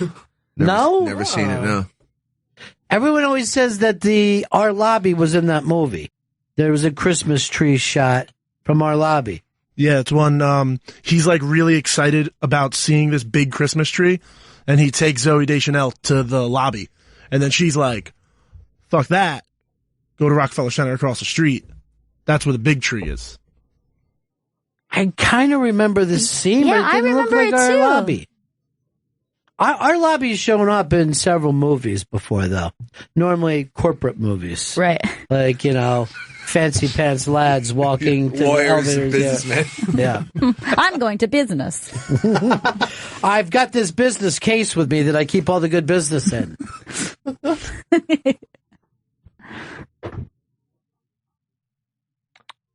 Is there a bad Christmas movie? Is there a movie that other people love that you're not crazy about? Well, I would have said Jingle All the Way. One or two. Because they made a second one, little scene one with Larry the Cable Guy. I've never heard of this. Me neither. Exactly. You know what I think is very overrated? It's not bad, but I think it's very overrated. Home Alone 2. And I don't know if it's generational, like young kids saw the second one and hadn't seen the first one. I thought everyone hated Home Alone 2. I thought the reviews were terrible in it. I love that. That's my favorite of the Home Alones. Yeah, a lot of youngsters like Home Alone 2 more than one. Lost in New It doesn't York. make sense that you would lose the kid a second time. Yeah, it's very silly. I'm original Home Alone all the way. I don't understand why there's a Home Alone. Because there was a cynicism. That's bad parenting then. It's not just a mistake. It's cynical to make a Home Alone 2. You know what I mean? Like, Home Alone 2, it's just for the money. How can we lose him again? What about for you, Chris?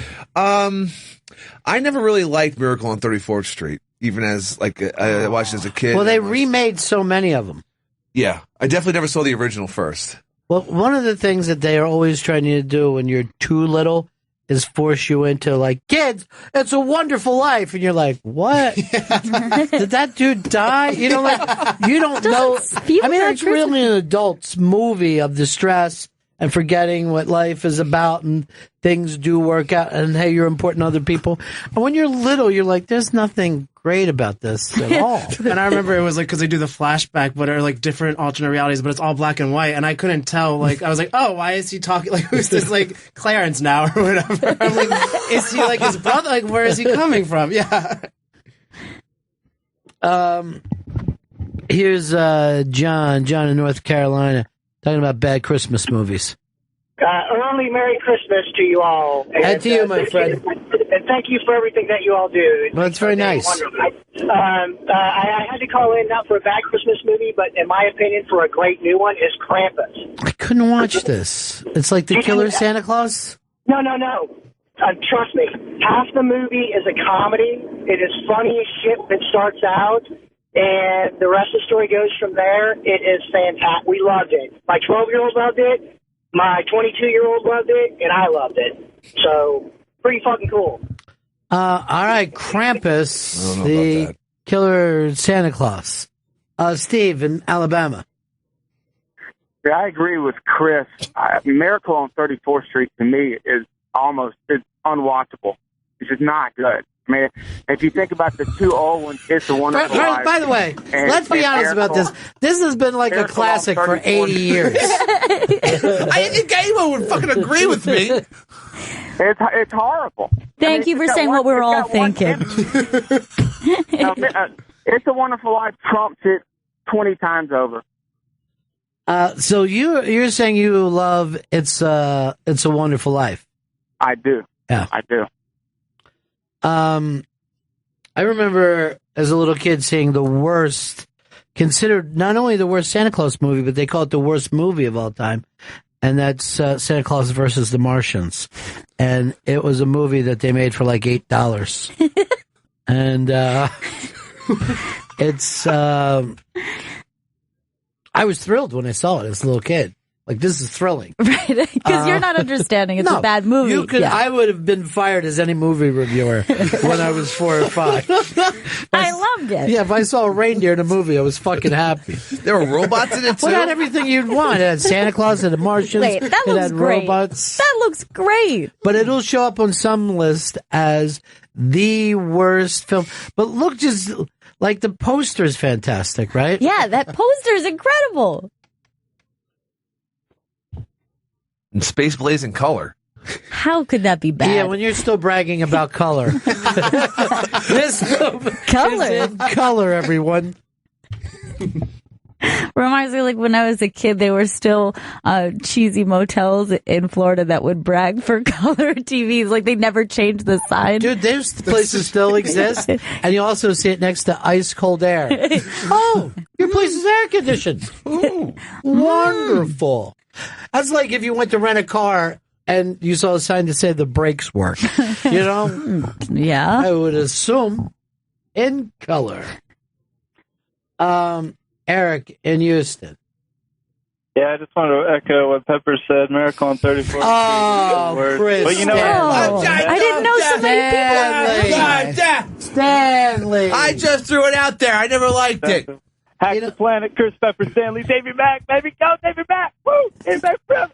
Is there a battle between you guys now because you're scoping and he's on the Anthony Cumia network? He starts in January, right? Yes, in January, yes.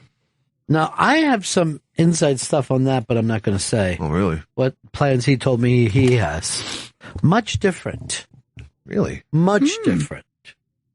Interesting. Than anything he's ever done before. I'd love to hear more at the Christmas party.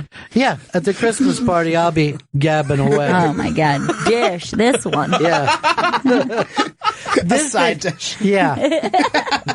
Dude, What side dish? Go talk about one. Dude, you don't think he can come with us if Don lets him? We talk to Don. It's tough. It's tough. Tom.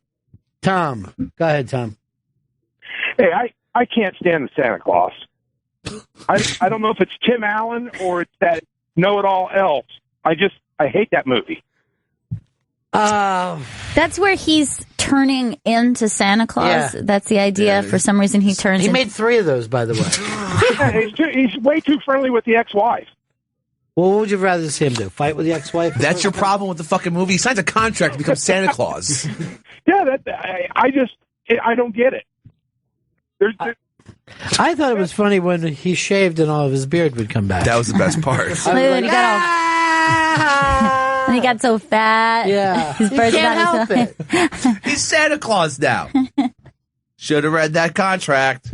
You know, Mrs. Santa Claus never comes off that nice.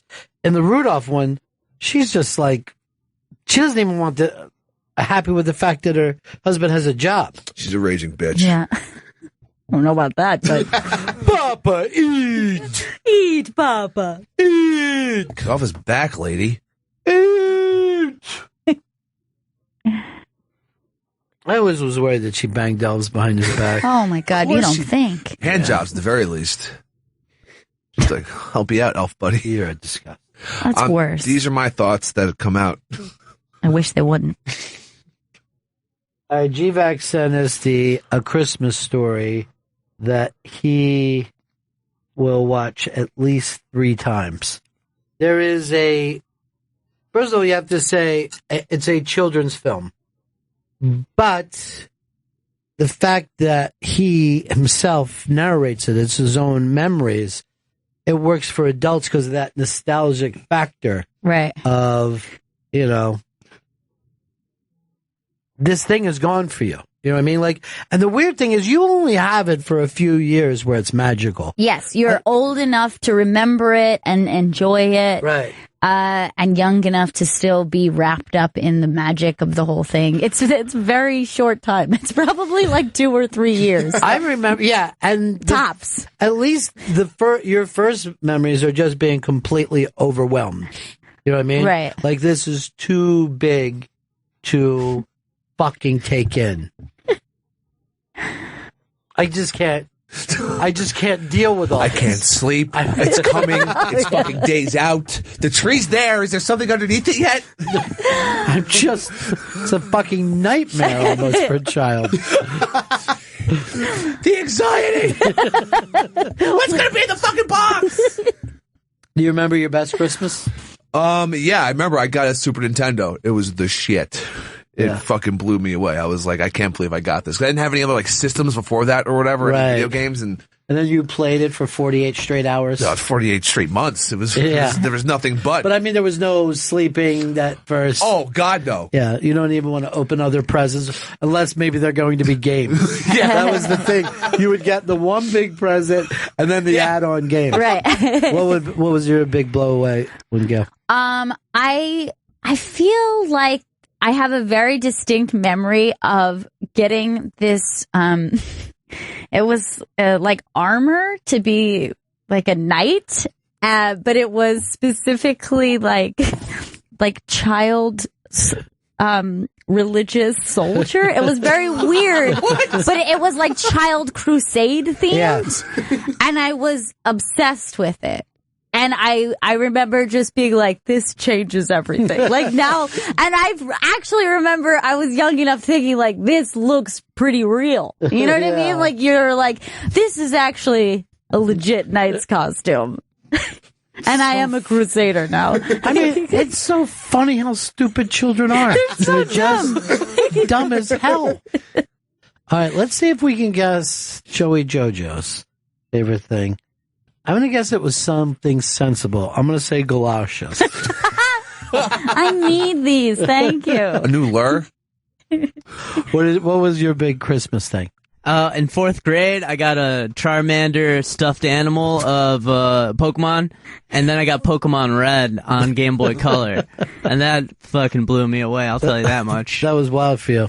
Kashmir, what about you? When I was like 5, I was really into believing I was a Native American for some reason. Because I learned that like I was an American, and then I automatically assumed because I lived here I was a Native American. Sure. Okay, so the way you are. So I got like a like a giant teepee to put in my like room, but it was like I'd like to have that now. It was a oh yeah, it was That the actually best. sounds great. Right? Yeah. Turn off the lights. It was yeah. It's a room inside a room. Yeah. Please don't enter. That's also because it plays on that thing like kids, or at least I loved making tents as a kid. Yeah. So a teepee is really a pre-made tent. And I'd be like this, Mom, I'd be taking my lunch in my teepee. You know, the weirdest thing for me, the one that really sticks out, was not even a gift for me, but like a gift for all the kids. But I think it's the way that happened. So we're coming down the steps and we're hearing music playing, and it's a fucking record player with albums sitting there, right? And it fucking blew me away. Oh my God. It was like so exciting to hear music in our house. You know, we're going to be rocking. And I think part of the deal was the Columbia Record Club would be sending us an album. Like you get an album a month or something? So there was always a new album showing up for that time. And that was like my first introduction to you can be in charge of music. You're not just hearing it on the radio. Right. You can listen to it. And you can have ownership of that. And I was so young that my part of it wasn't even music. It was this Davy Crockett fucking story that I must have listened to a million times just to play my record. You know? I love just to keep listening to it over and over. Davy Crockett's the one who died, right? Yeah, he shot a bear when he was younger. They fucking acted it out. The whole thing was acted out and stuff. So it was fucking very, very thrilling. It's weird, though, that it wasn't even like my present. It was for all of us. But it's a huge one. That's a life-changing present. Yeah.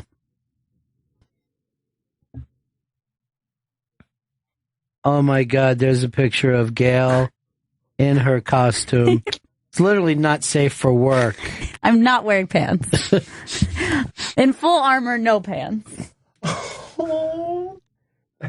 Now, instead of showing it, Chris, email it him, and then we'll let the authorities know. No. Check his. No, don't send that email.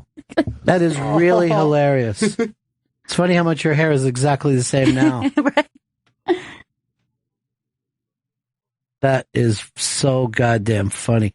Look how you're protecting your shins as well. Right. Oh, yeah. Don't worry about thigh, though. Thigh is totally fine, so you don't need pants even. Everybody has an Achilles thigh. As long as the shins are protected, you're good. Jack says, guaranteed young Chris Stanley got his tongue stuck on a frozen pole once or twice. I know a kid who got his tongue stuck on a fucking ice tray, right? And that's the worst. Oh, God. Now it gets even worse than that. Well, now that I'm remembering it, it wasn't a tray, it was the icy buildup inside. Oh shit. Yeah, that like weird. So these were this crazy family who lived in my neighborhood. So I go over there one day, and it's in the summer, I'm knocking at the door, and they fucking come rushing me in. You got to see this. I get up there, there's like piece of tongue all left in the shit! Because he just ripped. Fuck! And he was like this. You said him what happened?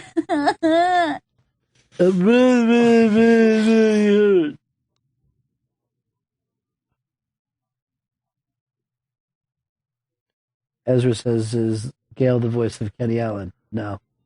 No, I am not. Best Christmas movie is Die Hard. Not a Christmas movie. It takes place during Christmas. Please. Now, Lethal Weapon, that's a Christmas movie. It's a classic. Yeah, definitely. Because he shoots up all those people at the fucking tree place. Boy, he was one depressed motherfucker, right? You're going to watch like a fun action comedy where a guy is naked and putting a gun in his mouth? Yeah, it's fucked up. I mean, that guy was manic. They should have taken that gun away from him. Oh, yeah. Yeah. He was like a fucking illegal lethal weapon. Put down those condom pictures of my daughter. I'm attracted to her. Did he end up dating the daughter? I think he did, like in another one. I thought Joe Pesci and him were together. What a way to fucking follow up. Goodfellas, dude. Way to go. You did it. Pulled it off. We got a break here, Chris? Yeah, we got a break. But why do I have to tell you, though? You were the producer. Yeah. Joe, could you be the guy who keeps it on breaks? Yes. Just every time you want me to break, just hit something that has nothing to do with the show. Blast as loud as it. Here's a sound effect, Ron. Time to break. All right. That's not an impression of him. You know it. I'm Joe. Like a I parody. know, but Sounds a little bit like it, but not too much. why did you take your hands up? And Yeah, put he it doesn't like have that? T-Rex arms. I have this is why I hit things, because I fuck everything up. I'm Doesn't Joe. make sense. That doesn't make sense. Look at my T-Rex arms. T-Rexes don't run soundboards. Join my squad. Squad up. All right, wait. Is Vito still there, or did he go back to his other job? He's here. All right. Let's try to guess Vito's greatest Christmas present. Chris? A Hogan fucking dummy. All right, Hogan fucking a dummy. What about for you, Gal? What do you got? I bet his would be something like roller skates or something like something sporty Are you going and the same cool. way? I was gonna say something definitely with a shoe factor, like a fun Shoe factor, fun shoe. All right, Like a good I'm going footwear. to say chicken parm. Vito, what was your all-time favorite present? Look, you look so bedhead. Easily. Yeah. Easily. The OC, the complete series collection. How old were you? I was 14. Okay, that's your most magical Christmas present that you ever got. I watched that part. It was so expensive when I was growing up. And then my mom was finally, I was like, you know what I want for Christmas? I really want this OC box set. I have it at home. I watch it every summer. One of my favorite shows of all time. You watch the whole series every summer? Every summer. California. Every summer. I get hyped. My favorite episode, easily, season 1, episode 26, a telenovela. Favorite episode. Wow. This founder is weird. Ah, he's a strange one. He is a strange one. The fact that he won't drop it. He keeps going back to Those it. episode titles. I know. The telenovela. Is that the one that Jason Schwartzman's band played? Phantom Yeah. Planet, yeah. Phantom Planet. Phantom Planet. Yeah. But I'll tell you right now, that song is really good. California. Yeah. That's that reminds him of Christmas. That's his favorite Christmas song.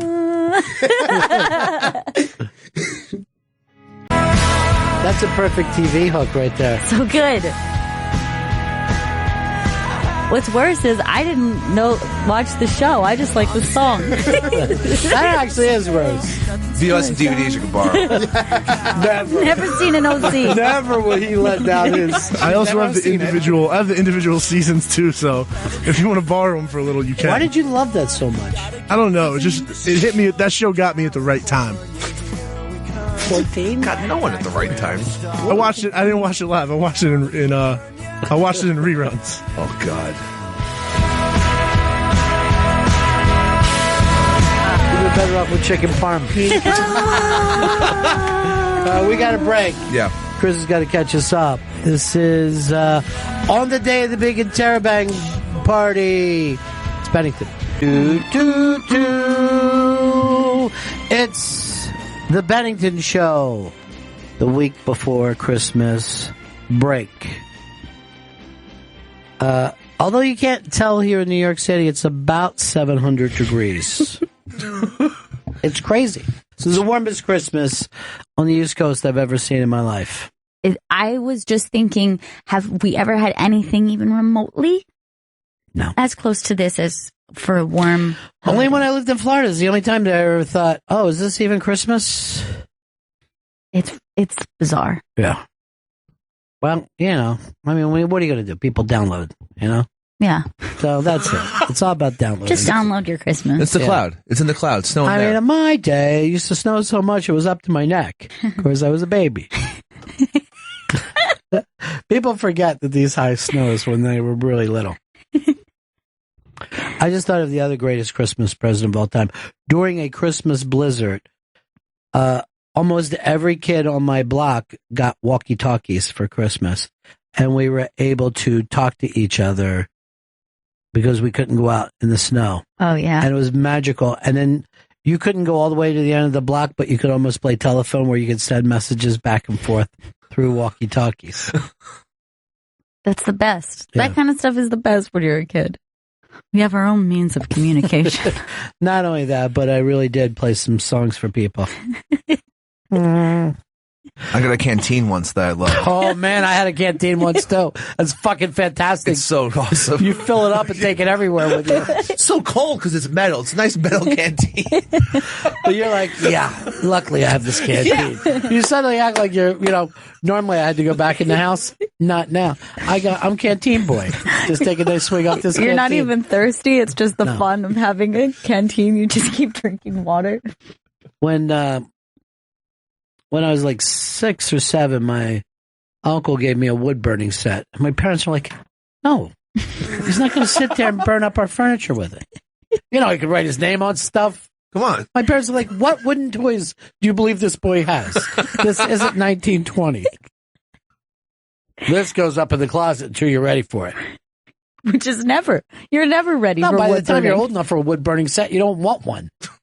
What wood would I burn? Ron's car. Badass. I'm ready for it.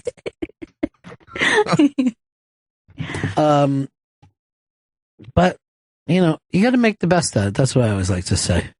Tonight we've got the big drunken eating party. Yeah. Oh God, yeah. Yeah. Time to fucking put one on. I don't but think in a you nice can. way, right? Yeah, no, in a fun way. In a fun way. It's going to seem like Joe's going to be a fun guy. I got a feeling. I know. I'm a fun guy. You can try. I don't think so, Joe. I'm like a mushroom. I'm a fun guy. Oh, God. Want some wordplay, Ron? This is fun. I know. This might does be have your T-Rex You know what? on, This might be the Christmas knockout. Or I just fucking knock your shit out for fucking doing a pun. I'll jump in, too. Could I just jump in? Well, just put the boots down. Oh, yeah. Looks like Joe's getting stomped out. It's going to be great. Will said Muppet Christmas is his favorite. I like the other one with the River Bottom Nightmare Band. I don't know what that was. They were Muppets, but they went off on their own. That's an awesome name for a band. Yeah, it was a fucking badass band. River Bottom Nightmare Band? Yeah, Holy like shit. River Bottom Nightmare Band. They were really fucking badass. They sound cooler than the Muppets. Well, they were, but these Muppets weren't like the Star Muppets. It was like a spinoff. Emmett Otter's Jug Band Christmas. There it is. Emmett Otter sounds pretty cool, too. Yeah, he wasn't. Oh. He was fucking needy and pussy. Fuck you, Emmett. Man up, bro. Will also said Muppet Christmas is the best because Michael Caine is the best Scrooged. I can't see that. I love Michael Caine. There's a bar I go to around here that has a giant picture of fucking Michael Caine in it for no apparent reason, and it's awesome. What age, though, was he? Oh, I have it. Hold on, let me show it. And they Because put it's 1960s Michael Caine that was cool. Look how gigantic this fucking Michael Caine picture is. Michael Caine. Michael Caine. Oh, I'm Michael Caine. I'm Michael Caine, and my whole life has been great. Michael Caine. It's not signed or anything. It's just No, not signed. It's just like we love Michael Caine. Right next to the door, so you see it every time you fucking leave the place or go to the bathroom. So it's just a giant fucking picture of Michael Caine's just face. And then somebody had to say it once, hey, this would be great for the bar. It's an Irish bar, right? Lucas, what's up, buddy? The River Bottom Nightmare Band is from Emmett Otter's Jug Band Christmas. Yeah, Chris already looked it up and stopped the fun for you. You can't do trivia anymore because everyone can just answer with their phone. No more. Let's bring back the trivia. You can't go back. We can't be the only people. Let's take back the trivia. Not unlike the night. We're going to ask everyone to turn their phones over now. I don't know how you run a trivia night anymore. It's fucking impossible. You have to goddamn have a gun at people's head to make sure they don't use phones. I would think that's blown it out of proportion. Yeah, too far. I went to a Festivus Seinfeld trivia last year. Oh, God. And I saw someone fucking bust the phone out, and I just started screaming, he's using the phone! He's using the phone! Hey, guy run this thing, he's using the phone! They hated me, but they were fucking cheating. Yeah, you can't cheat like that. What was the question? It was they gave us placemats, and you had to identify people's faces. Like, they were like side characters from Seinfeld. That you had to like write down their names. There wasn't even a question. Yeah. Kramer.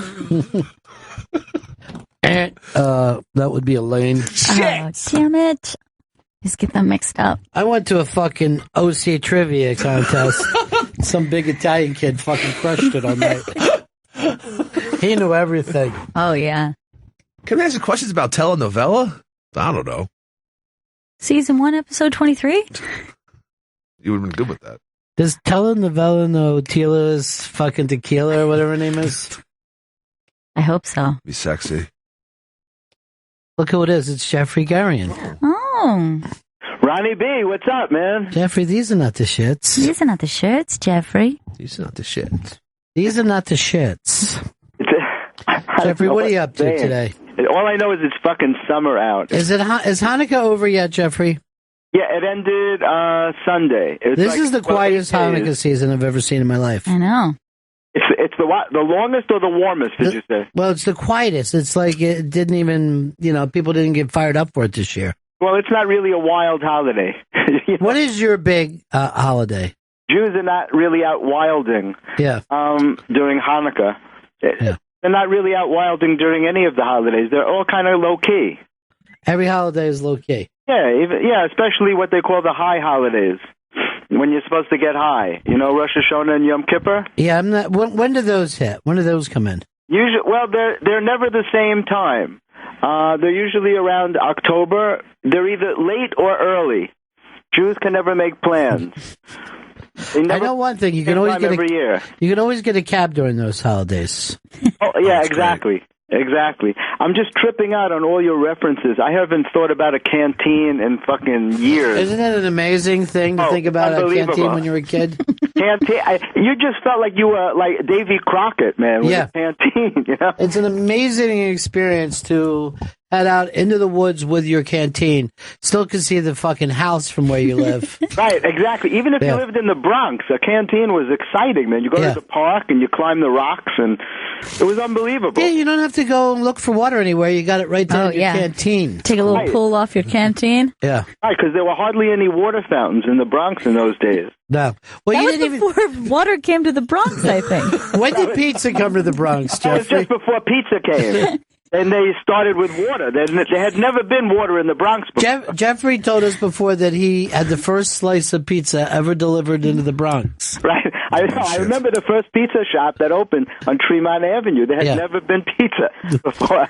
No one ever heard of that. Sure. They seriously, you knew people who said there's a new food called pizza. I swear I remember that. I swear to God, I remember that there was a big thing in the neighborhood, a pizza places. No one ever heard of that before. It didn't exist. We had like Jewish delis and stuff. Right. Never pizza. It took a long time to acquire a taste for it. You didn't like it at first. It's an acquired taste. It's an acquired taste. He didn't understand it. Bread and cheese, tomato sauce. And once you acquire that taste, you can't get rid of it. Oh no! Once you get into a pizza mood, you're there. Hooks you. It's like it sets off the phenomenon of craving, man. Right. No one could withstand that. I wish I could have just experienced the pre-pizza Bronx, though, just to see what it was like in those innocent times. Must have been wild. Before Columbus. When people didn't know what to do with their spare time. Right. Right? Then thank God a pizza place opened and everyone had something else to do. They would actually be pre-pizza they would be walking down the street eating slices of mashed potatoes. Well, no, before pizza, we used to go in for bags of French fries in a brown paper bag. I don't know if you did this where you grew up. Well, they a still brown have paper bag, and they would fill the bag with ketchup on top of the fries, and you just eat the whole thing out of the brown paper bag. You ever do that? Well, I don't put ketchup on it because I think that makes everything taste like ketchup. I just eat what I call a nice dry fry. You really? You just eat fries with nothing? Yes, I like the potato taste, not the ketchup taste, which makes everything taste the same. He doesn't like I ketchup. put ketchup on everything, man. Even like, what is that fancy steak? What do they call those little steaks? Those little steaks. Filet mignon? Yeah, it finally came to the Bronx 2 years ago. Filet mignon. I asked for ketchup with that. The waiters hate me. Yeah. Oh, and the chefs even more. Oh, they come out, they yell at me, like, how could you put ketchup on our meat? But I'm like, that's the only way I can eat it. Well, we're all going out to a secret location tonight. Tonight is going to be crazy. But we were wondering, Jeffrey, I know you're going to be at the interabang party. You write the column all the time, and you're coming as Chris's date to the Sirius XM party tomorrow. You're my plus one. I am. So, Chris, I'm going to wear something sexy, and I hope you will, But too. why does he have to be a plus one? Why can't he get an actual thing? I don't know, but because I got a feeling your name won't be on the list. They will let me into that club. From what I understand, you're not respected. Yeah, they're gonna fucking get it from me. I'll fucking light a goddamn match. All right, don't say stuff like that in the post-terrorist world. I remember when ISIS came to the neighborhood. Oh, yeah. Yeah. When the Yeah, first... there was a time before ISIS came to the Bronx. It was unbelievable. Here's a weird thing that I remember in the city of Chester, and we'd already moved out, and staying with my cousins, that a guy would come around at night, like in an ice cream truck, but he sold water ice and soft pretzels and mustard. And you could fucking be like a little kid eating a water hand and a soft pretzel mustard in the other hand, and it was like about the most exciting thing to me. I want that right now. I don't know why he didn't catch on more. Oh, yeah. You're right. I would be excited if that rolled up right now. Yeah. It's a precursor to the food truck. I remember those Okay, two, there's no R in and there. in my neighborhood, they actually had knife sharpeners. Did you ever have that? You know, there's supposedly a guy who comes around in my neighborhood now. I could never catch him. Sharpens knives. I have a guy who still, goes by in the truck. They ring the bell and they drive really slow through the neighborhood. Yeah. And people just run out with their knives. Right. This Seems guy would dangerous. yell out something up to the buildings, and just yell out knife sharpening, whatever he yelled out. Knife man! Knife man. Knife man! Try that today. Get your knife shop. Try that today in the Bronx. He's a See how knife that goes man. for you. And he has a knife. Hey, tell him about that documentary I turned you on about the Bronx, the gang thing. What was the name of that, Chris?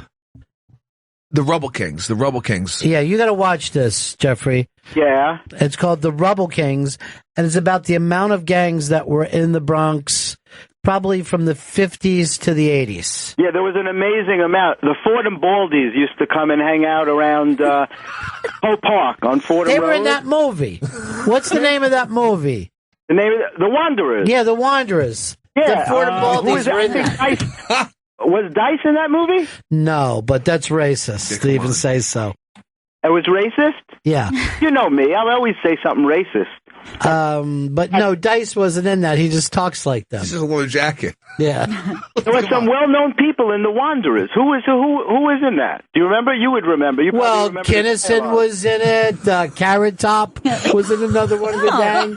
There were gangs of comedians who would go around and sharpen people's knives. Wow. That doesn't sound so bad. And Gallagher was in it. Yeah, he would smash Gallagher, watermelons. too. They couldn't get Gallagher. No, but those were crazy days, man. The Fordham Baldies, the Sportsmen. You remember the name of the Sportsmen? No. It was the Yankees you're talking They're very sporty. Big gangs, man, in the Bronx. Why didn't you join a gang, Jeffrey? All I had was a Garrison belt. Did you put studs in your belt? No. Why didn't I join a gang? Because I looked like an infant in those days. They were not drafting infants, but I knew a lot of gang members, so I would be safe. I always knew people. And you would say to the other gangs, I know the Fordham Baldies. Exactly. I would throw names around, and I would take pictures with the gangs. Jeffrey tells us that he met the guy that Fonzie was based on. Not only did I meet him, I used to hang out with him. Roy Drillock. He used to hang out with Fonzie. You were like Potsy. It was a New York You're the Potsy. Yeah. Gary Marshall did a big article on it. He was dating the girl that lived upstairs from me, and he was known as the toughest guy in the Bronx. Roy Drillock used to hang out on Marshall Parkway. He would always start a jukebox by just hitting it. Amazing. You know that Gary Marshall at one time was in the Texas Rangers, and he made it up to Marshall. That was the oddest thing. He was Marshall. And people go, Marshall. Marshall. They must have loved him. No, nobody could stand him. Really? Marshall. They Well, didn't he was like- always taking their things and turning into TV shows. ripping them off. Yeah. The Bronx was a trippy place in those days. Boogie Down, right? Boogie Down Bronx. Roy Drillock ruled, man. He was unbelievable. He threw everybody off a bus once on the Grand Concourse. He would just do really weird shit. And he took me out. He used to snap his fingers to get guys to give him money. That's where Fonzie got that thing from, where he'd snap his fingers and people would do his bidding. He was just, one day he took me out for White Castle with me and his girlfriend, and she was driving, and she got into a car accident, and so he threatened the other people. He convinced them that he was driving, not her, because she didn't have a license. Then he took us to High Bridge, drove in there, snapped his fingers, and some guy ran over and gave him money so he could take us out to eat. He was a really unusual and interesting guy who wound up killing himself. He committed suicide. That's the only way he could die. He's the only person that could kill him. That's right. He was unbeatable. And the reason was he never really changed. He became an anachronism. He stayed the same as he was. As the years went on and people grew up and things changed, he always stayed the same. Well, you never want to peak early. All right, Jeffrey. Jeffrey's column is up on the iBang, and then we're going to be singing at the big holiday party tonight. And there was so much in the column this week. Tracy Morgan was back out, and I brought Curtis Sleewood down to see the Oh Hello Boys, Kroll and Mulaney. It was an amazing week in comedy. Ida Rodriguez is in town doing a whole bunch of stuff. And Chris, when are you going to scope with Gurion? I'm going to scope with him in the new year. It's going to be a new year jumping around So scope. we got to wait until after the 1st. Maybe we could scope a little tonight just to try shit out. That's not a bad idea. You can keep going, keep scoping into the night, late in the night. All right, Jeffrey Gurion, good to talk to you, buddy. You too, bro. See you later. All right, see you in a couple hours. Bye, Jeffrey. Bye, Jeffrey. Why do you say it like that? We'll scope later. Why do you say it like that? Because I think it's more fun. It's like me and Jeffrey's connection. Okay. Comedian Greg Stone is coming in the studio. Why do you have to say comedian first? We all know he's funny. He'll tell us. Greg's performing at Caroline's tonight as part of their Breakout Artist Comedy Series. Show starts at 7:30 p.m. Go to carolines.com for tickets. Nice. Then later we'll be talking to football player Eli Manning. Everyone in this world of yours just known by what they do. They have to be late. Caroline's tonight. That should be fun. Oh, yeah, that'd be great, I think. Who knows? My mom's going to be there. It's going to be awkward. You're bringing your mom? She wanted to come. She found out. I didn't want to tell her. No. How long did it take before you let your family see you before? They saw my first show. My dad came to my first show and then was like, how could you say things like that? Right. Yeah, it was my dad did stand up before me, and he just can I tell you this? I'll just tell you this quick. Oh my God. My dad did stand up before I did, and he was like, oh, you're gonna have a great time. The greatest thing about comedy is that you never know what's gonna happen. So my first time on stage, I wrote about 70 things. I wrote a set list that looked like a half-hour special. I was only supposed to do 10 minutes. They put me on stage. I have no idea what the light is. Like, I didn't know. I just figured you go until someone says get off. I didn't know. Right. No one really kind of tells you these things. They lit me at about, I'm supposed to do 10 minutes. I did 9. At about 15 minutes, I didn't know what the light was. They turn off the mic on me, and I was like, oh my God. Anything could happen. The microphone broke. So then I take the microphone, put it in the stand, put the stand behind me. Now I'm screaming at the crowd, and the crowd is like, everyone knows except me. Everyone knew what was happening except me. But I'm now yelling at people, being like, oh my God, I hear this. But who cares? They turned the music on. And now I'm like, oh my God, even the stereo's broken? I'm now hammer dancing across the stage. I'm screaming at people. They eventually turn all the lights off, and the host comes up and goes, what the hell are you doing? You can't believe you did like 25 minutes. And I was like, did I? I thought I only did like 10. It was, my dad was just like, the car ride home. I remember my dad wasn't looking at me. The next day I was like, Mom, did you have fun? And she goes, I got to get you a job at the hospital. And that's my first time doing stand up. And it was just like, oh, never again. But my mom found out, and she's coming today, which is going to be, I said, just sit in the back. And now you'll know if you get the light. Yeah. to wrap it up. Yeah. Your mom and dad won't have to sit there. Now, is your dad still doing his stand-up? No, he does it every now and again. He kind of he used to do like Bananas in New Jersey. He doesn't really like big or anything like that, but he knew it. I think he just didn't go all the way with it, Right. And so I do a lot of shows. Like the first time I ever headlined, I had him open for me, and that was like a really cool thing. That is pretty cool. Yeah. Like I think he ran the light by about 40 minutes because he said, "Who gives a shit? Fuck this kid. I'm going to show him what's happening." I'll play. He comes off stage, follow smoke, bitch. See what you can do up there. They say never follow an animal. You can't follow this animal, baby. And then he just walked off, took the mic with him. Oh, some nice water from Vito. Refreshing. Vito, man, you look just like me. Well, you know, we found out today Vito's favorite show of all time was the OC, and his greatest TV. He got the DVD collection as his Christmas present, as his all-time favorite Christmas gift. Nice. Yeah. Favorite show ever. Yeah. I can tell you episodes. You don't have. You can say anything. We would believe you. None of us have ever even We seen. can't prove you wrong. Never seen an episode. No. You could tell us that it took place in space, and I would believe you. I'm bringing it in. Yeah. I'm bringing it in. I don't know if there is, like when you're a little kid, such a thing as a bad TV show. You know what I mean? You will just watch Yeah. Oh, yeah, TV something's itself. on TV. Yeah. You're going to watch it. Yeah. You're just happy. You're just going to watch something on TV. I remember watching just one bad Fox sci-fi TV show after another every fall season, like Earth Above and Beyond. If there was a spaceship in it, I was watching it. Of course you. Oh, that Earth 2 show was on. That was awesome. It was Yeah, like, it was like Earth That was Part 2. Yeah. But there was one called Earth Above and Beyond where they had to like travel to another planet because Earth was fucked. And it was a terrible TV show, but I watched every week. They get canceled on you, and Yeah, you're yeah, I was like, crushed. What's happening? No, I'm never going to find out if they get that person back from the other aliens. Is humanity going to make it? Go back and watch He-Man. It's the worst show ever. They didn't even made. try. Yeah. They did not try when they made He-Man. No. I can't imagine that there was a script editor. I think someone just said the kids will watch anything. I watched that show when I was young, so young that I don't even remember really anything other than visuals. Like I can remember visuals of the show, but I can't remember what the premise of He-Man is. I don't really even know what he does. He's just a strong guy, or he's a god or something? Yeah, he's superpowers, and he's not putting up with shit. I mean, I think he's on the side of good. Right. He's totally on the side of good. Yeah, he's a good guy who fought a skeleton, Yeah. and he was naked, Yeah. and there was spaceships too, but they used swords. It was really weird. Whatever he needed to do, you know what I mean? He got it done. I fucker was a He-Man. He was a man's man. No one ever brings that up about He-Man, but he was definitely a man's man. He wasn't no she-man. He was a He-Man. That's what they ought to do for kids now, She-Man, so they understand. Inclusive. Because sexuality is like water. It flows, Yeah, right? fluid Yeah, I think so. Yeah. That's what we're supposed to say.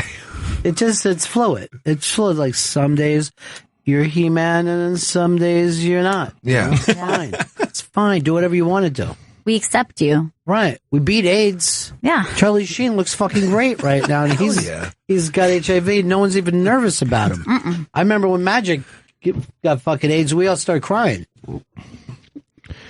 Yeah, I remember that day. And some people were like, oh, I think I had AIDS. I went to a game once. And saw people when I got tested because they were at a game. That's how some paranoid people were. AIDS was like ISIS to us. Like, we were like, I think there's AIDS in the neighborhood. I don't understand it, but I'm afraid of it. Yeah. I remember watching that movie Casual Sex with Dice was in it. And the beginning of the movie is all about just AIDS. Now no one could have sex because AIDS. Because AIDS was just fucking everything up. The weird thing is people just kept having sex. And then they would go the next day, I think I'm sick from last night. I think I'm dying. It's happened to me. You thought you had AIDS a couple times? I've gotten AIDS tested thinking like that was a bad idea. Right. Oh, yeah. I've been on that line. Planned Parenthood being like, oh, I got AIDS. Why? I wore a condom. I knew the girl for 40 years, but I still got AIDS somehow. Yeah, now they want to get rid of Planned Parenthood. How are we going to find out we don't have AIDS? Yeah. You don't want to go to your regular doctor and see if they think you have AIDS. Let the Planned Parenthood anonymous people Give check me a it random. That's I so want a random. inexpensive. Oh, yeah. It's practically free. Yeah, and if you lie about how much you make, it's even freer. Oh, yeah. I'm doing poorly. I can't tell you how bad I'm doing. Really bad. Yeah. So about that AIDS test. Yeah. Let's get that. The heel's falling off my shoe. You should keep your Planned Parenthood shoes. in the closet forever you need to go in there. That or go out and get free turkey on Thanksgiving. It's a good fucking scam. Wait, how do you get a good free turkey? AA will just hand out free really fucking food all day on. I feel shitty taking advantage of AA though. I love a free turkey, man. Look, these guys have done so much shitty stuff in their life. They're glad to fucking make amends. It's not a bad idea. Yeah. I mean, they couldn't give away enough turkeys for all the fucking shit that they did earlier. Want to know a free? I got a free cheeseburger scam. If you guys ever want this, no, I definitely want this. Yeah. That's what you go to Shake Shack. Shake Shack. Yeah. You go there. You say, hey, let me have the double cheeseburger. Okay. Then you buy the double cheeseburger. They're going to give you the double cheeseburger. Then when they give it to you, you say, I'm sorry, I ordered 2 cheeseburgers. Then they're going to try to take away the double cheeseburger. You say, why don't I just give this to a homeless guy? Then they'll go, take it. You take the double cheeseburger. Now you have 2 more cheeseburgers. Now you're selling cheeseburgers. You're cutting rates on cheeseburgers. I love the idea of this. This is good. I love cheeseburgers. So did you accidentally stumble into this? This is exactly what happened, or did you scheme this up first? If by stumble you mean sat at home for an hour and devised a system how to beat Shake Shack at their own game. Yeah. No, I did it by accident, and then they gave it to me, and I was like, I want to try this again for fun, and then I tried it again, and then they were just like, I feel like you can't eat that many cheeseburgers. The only problem is, though, you can't eat 2 cheeseburgers and a double. It's just too much cheeseburgers. Good, though. That's really my 4th cheeseburger. It's just way too much. Any fries with it? I couldn't possibly. I'm about to scam you, so I won't have room for that. I ordered the single fries. I'm going to need double fries. Is that a thing? It's a thing now. You know, Shake Shacks are opening all over Jersey. No, really? It's no longer a Manhattan. Oh, this is huge. They're popping up all over in Jersey. I didn't know that. I'm from Jersey. My family's in Jersey. This is the greatest thing ever. Chris, see if you or Joe, one of you guys, see if you can see what towns Shake Shack is opening up in. Because it's one after another. It's going to become a Jersey treat. There's one opening up in the Mall of America in Minneapolis. Well, right that's now. not Jersey, dude. Oh. You're picking a place You're that not isn't Jersey. fucking helping, Joe. I got the Jersey City. Go ahead, thank you. There's one in Boca Raton. I know that. Bridgewater. No, all right. Garden State Plaza. All right, not open on Sundays, though. That's a problem. Paramus. Paramus is big. Those are the 3 spots they have open in Jersey. But they're opening more. I mean, they're just rolling out. I don't want to be a Jersey snob, but I'm pretty sure Paramus and the Garden State Mall are the same place. You know what? There's no such thing as a Jersey snob. No. So you're fine there. You know, later when you get into Springsteen talk and be going, oh, by the way, he's Saturday Night Live this week. What? It's going to be gigantic, wow. yeah.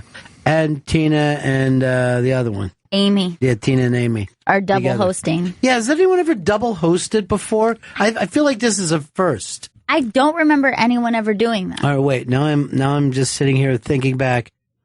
I think Rob Reiner and Laverne, Meathead and Laverne, did it together. Oh, wow. In the first season. I can't think of anybody since. Cheech and Chong have never hosted that show. It's crazy to me. That's weird. Crazy. Yeah. Yeah. That seems like an obvious. Yeah. There has to have been a double host before. No? I can't think. Me neither, I No. swear. I think maybe not Tina and... Well, no, I guess they've came in and done the news, but they didn't double host. Yeah, they come in and do stuff, but when you both walk out together. There's actually a fair amount of people who've double hosted before, including Mr. T and Hulk Hogan. Huge. Okay, that's a great one. That's yeah, huge. That was, I'm going to say right before WrestleMania 2. I think, yeah. Yeah, not WrestleMania 1. No. Okay. But then the Smothers Brothers, Danny DeVito. No, wait, let's stop right there. Yeah. I don't ever remember the Smothers Brothers seeing any tape from that. Did any of you guys? No. Because they run on VH1. And Yeah. Yeah.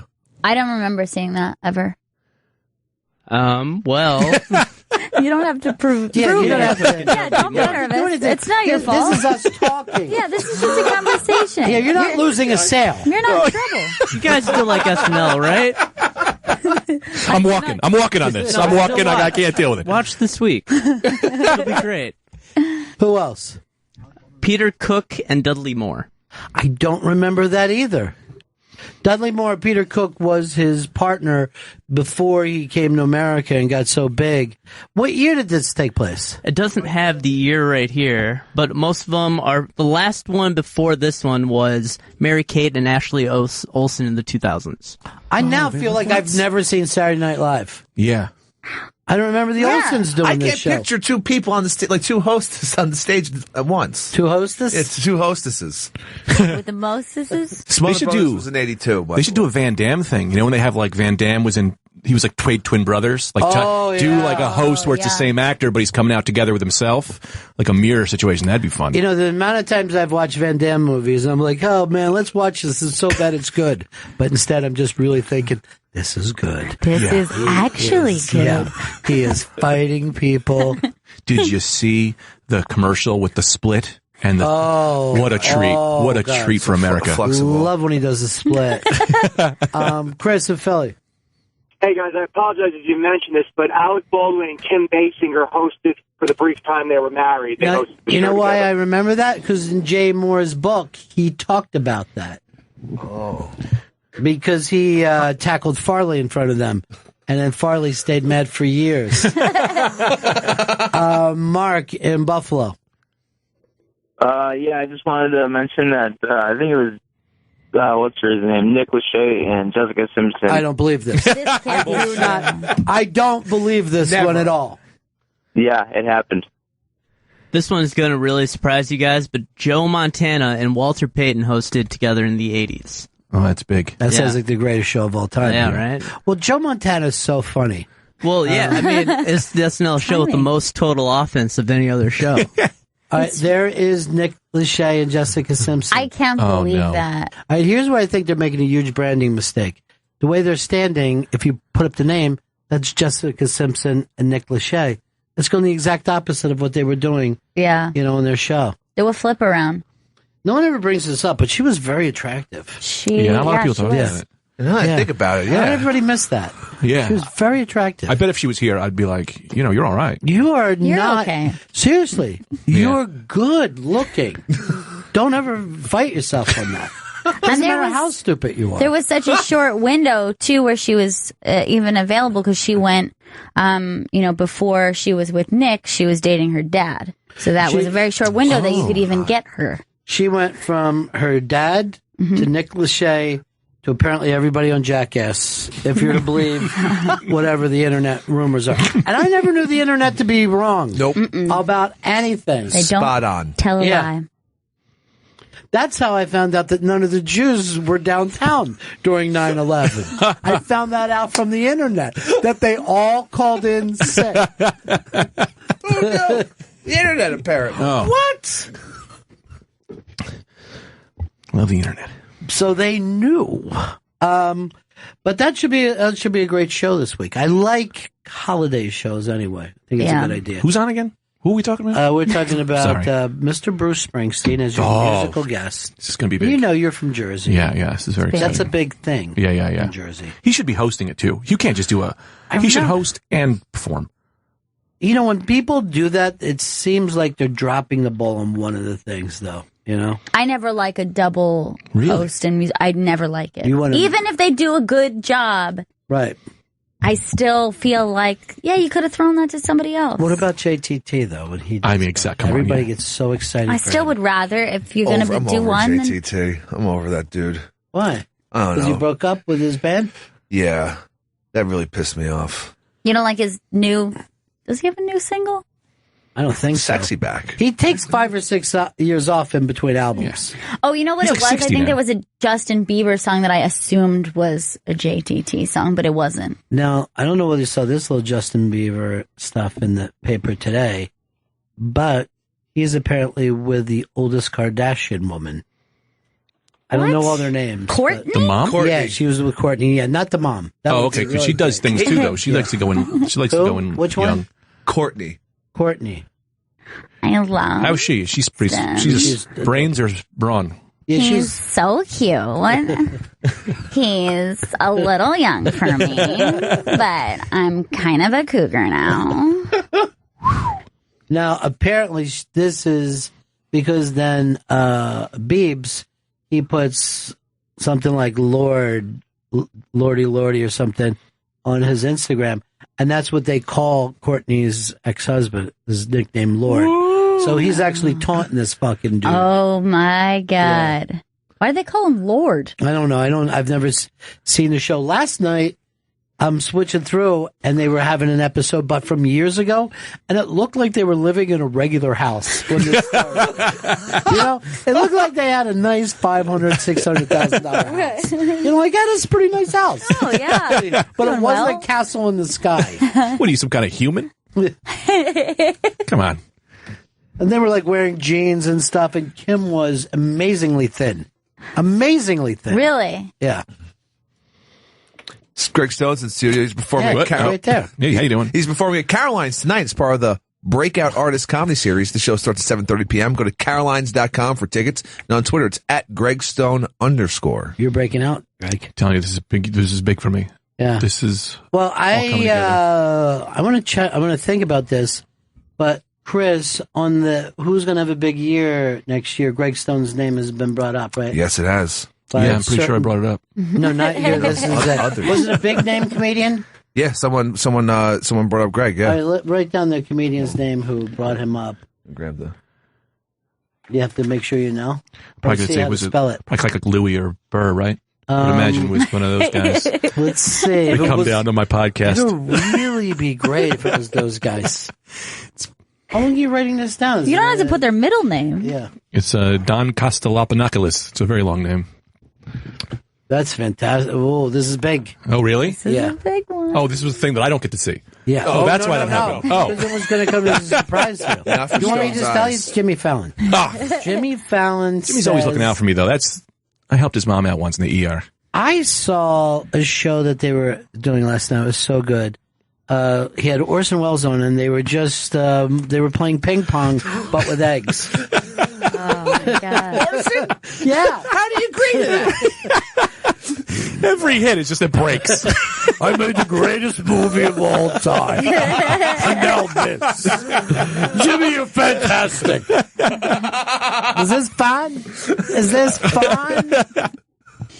It's just fun because he helps celebrities just like not take themselves so seriously. Yeah, and forget to plug their movies. Yeah. Why bother? What's he in as he's leaving? He had Hillary Clinton on 2 weeks ago, got her into a pool of Jell-O. And I'm like, well, she's like us. She's a regular person. Oh, yeah. Yeah. I saw like 3-4 weeks ago. I was watching. They did Clint Eastwood's they're doing a dildo toss of some kind. Yeah. And I was like, I've never seen Clint like this. He was like, you know. It was so much fun. Even the Roots loved it. Oh, yeah. And the Roots were laughing. They're supportive. Yeah. And then Jimmy brought up that they're from Philly. Yeah. Yeah, we're Philly guys. I forgot that. Philly guys. It's a fun fact. If anyone says Philly on that show, everyone turns and looks at the Roots. Huh? Do they still live there? I believe they still commute. For a while. I mean, some of them, right? Yeah. They take the train back and That's forth every day. crazy. That is absolutely crazy. Philly. As a group, as a band? Yeah. You're like, we have row houses closer. I don't think should get Questlove your is. I don't think Questlove is. 'Cause I saw him one night. No, eating- Questlove is doing well for himself. Yeah. I saw him eating a crab one night at a crab spot. And I was like, hey, that's Questlove. Did he say anything to you? No. It was a Monday night the Philly Eagles were playing. When we did the concert in Harlem with Springsteen, we go to the after party, and Questlove was spinning. Just like a DJ, not like famous Questlove, was just a guy in the back spinning, and that's what made me think, now this Bruce Springsteen's big. You know what I mean? He's big. People like him. Underrated. Dustin Hoffman is parking cars. It was a gigantic show for people. What age do you have to get into Springsteen when you're over in Jersey? Let me tell you something. You get the record when you're born. When you're born, they ship it to you. They say, "Here's your Springsteen. We're going to cut your cord. That's fine." But everyone, you can't really get into it until you're about like 38. I'm 32 and I like it, but it's not. I'm not him yet. I'm not there. When you drive past Allentown, I got 6 more. Then I'll know. Then I'll totally go to Allentown with the right thoughts and feelings and emotions. You're going to find yourself you'll be driving down the turnpike and it was Springsteen song and you're like, what's it? I'm crying. Why? Why am I weeping about the past? The people who stayed in that past. Every time a screen door slams, I just like, You want to even say to him, Bruce, some good things have happened in New Jersey. You know what I mean? There's mountains, a lovely shoreline, beautiful farms. He's not interested. It's not all Asbury Park. Look at this place. It's a dump. Why do we live here? We're doing better. We're just It's not so bad. It's a nice little suburb, actually. We got a Mr. Chang's now. It's always funny when people are excited about a little thing like that some shitty thing has come to their town, and they'll tell you as if it's... I mean, kind of like we just talked about Shake Shack 20 seconds ago, and I almost flipped out of my chair. This is the most exciting day of my life. I almost said I'm out and moving back to Jersey. Right. No need to be here. Is there still Jersey comedy clubs the way there used to be years ago? Is it still? We had, I started in the Rascals. There was the Rascals, and then not really. I mean, there's the Uncle Vinny's is like down the shore. There should be more. Right. We had Rascals in Montclair, which was great, but then the owner stole all the money and all the things, and I was the last guy to perform on that stage. I was booked the next weekend. I went there, the doors were locked, and I was like, the show's going to be starting, and they were like, no. There was a sign that was like evacuated or something like that. Yeah, they were laundering money. It was like crazy. The club kept getting smaller, and they kept building this club next to it, Cheetahs, which was just where 17-year-old girls went to drink, and you just see like the money losing, like the club, and there was a great guy there who was like hiding money so he could pay the comics. Like it was crazy. But also, like, if you're in Jersey, why are you doing comedy in Jersey? You're 20 minutes away from Rome. Right. If you can't get on a bus to New York, then how hard are you working? Like, that's how hard are you working? I feel bad saying it because I know a lot of good guys from Jersey, but it's like, go to New York. But they don't want to deal with the tunnel. You can understand that. Real It's $14. What kept you from having a bigger career? The tunnel. I mean, you never know when it's going to be backed up. And $14 is a lot of money. Yeah, I mean, I would love to perform with the best comics in New York, but parking. I mean, who could deal with the parking? Yeah, it is hideous. All right, I saw this is up now. Bill Cosby is countersuing 7 of the rape victims, and it seems like these are all in Massachusetts. Like he's picked a state, and saying, well, it almost seems to me like he's saying, not you 7, right? Yeah, or just like, I've never been to Massachusetts, right? He's saying they damaged his legacy and his reputation. Well, he's going to spend the rest of his life dealing with shit like this. I mean, I assume unless he lives to be 120. I feel like his lawyers sent him down and were just like, look, you can fight this, say you didn't do it, or we can go all the way with this. I mean, you become the biggest villain. It's like, just take him out as hard as you can. It's like, it's crazy that you would that you would do that. Yeah, it seems insane. Particularly when he said they were all lying. He said 7 of them are 7, yeah. At least 7 of these 60 women. But to me, this now, like you said, he's the villain. He's the hottest ticket in town. If I was a promoter, if I was Live Nation, I'd be calling him right now and saying people will show up. Maybe just to boo you. Yeah. But we could turn this into some kind of medieval weirdness. But they'll pay. Oh, yeah, they'll pay. Oh, yeah. They get in and get close to you. What do you do? I mean, it's crazy. I was listening to Michael Jackson on the way up here, and I was like, what I love Michael Jackson. But what am I supposed to do? Like, hate him? Like, I hate what he may have done. And like, the Cosby Show was an amazing show, but so now I'm just supposed to, like, how am I supposed to feel? Because you can't put it. They can't watch it. Can you divide? That's the thing. Can you divide the art from the artist? Am I a monster for still liking the Cosby Show or watching it? But let's say this. Suppose that the Michael Jackson songs that you love were done by Hitler. Yeah. Would that be too far for you? Would you be able to? Well, let me throw this at you. I was thinking the same thing. What if Hitler was able to make some kind of green energy? What if he was the guy who developed free green energy? Can we not use it? He's Hitler. He killed all the Jews. Not all, but, a good amount. Decent amount of Jews. Yeah. More Jews than most people. No, but exactly. Like, can you? Definitely. Yeah.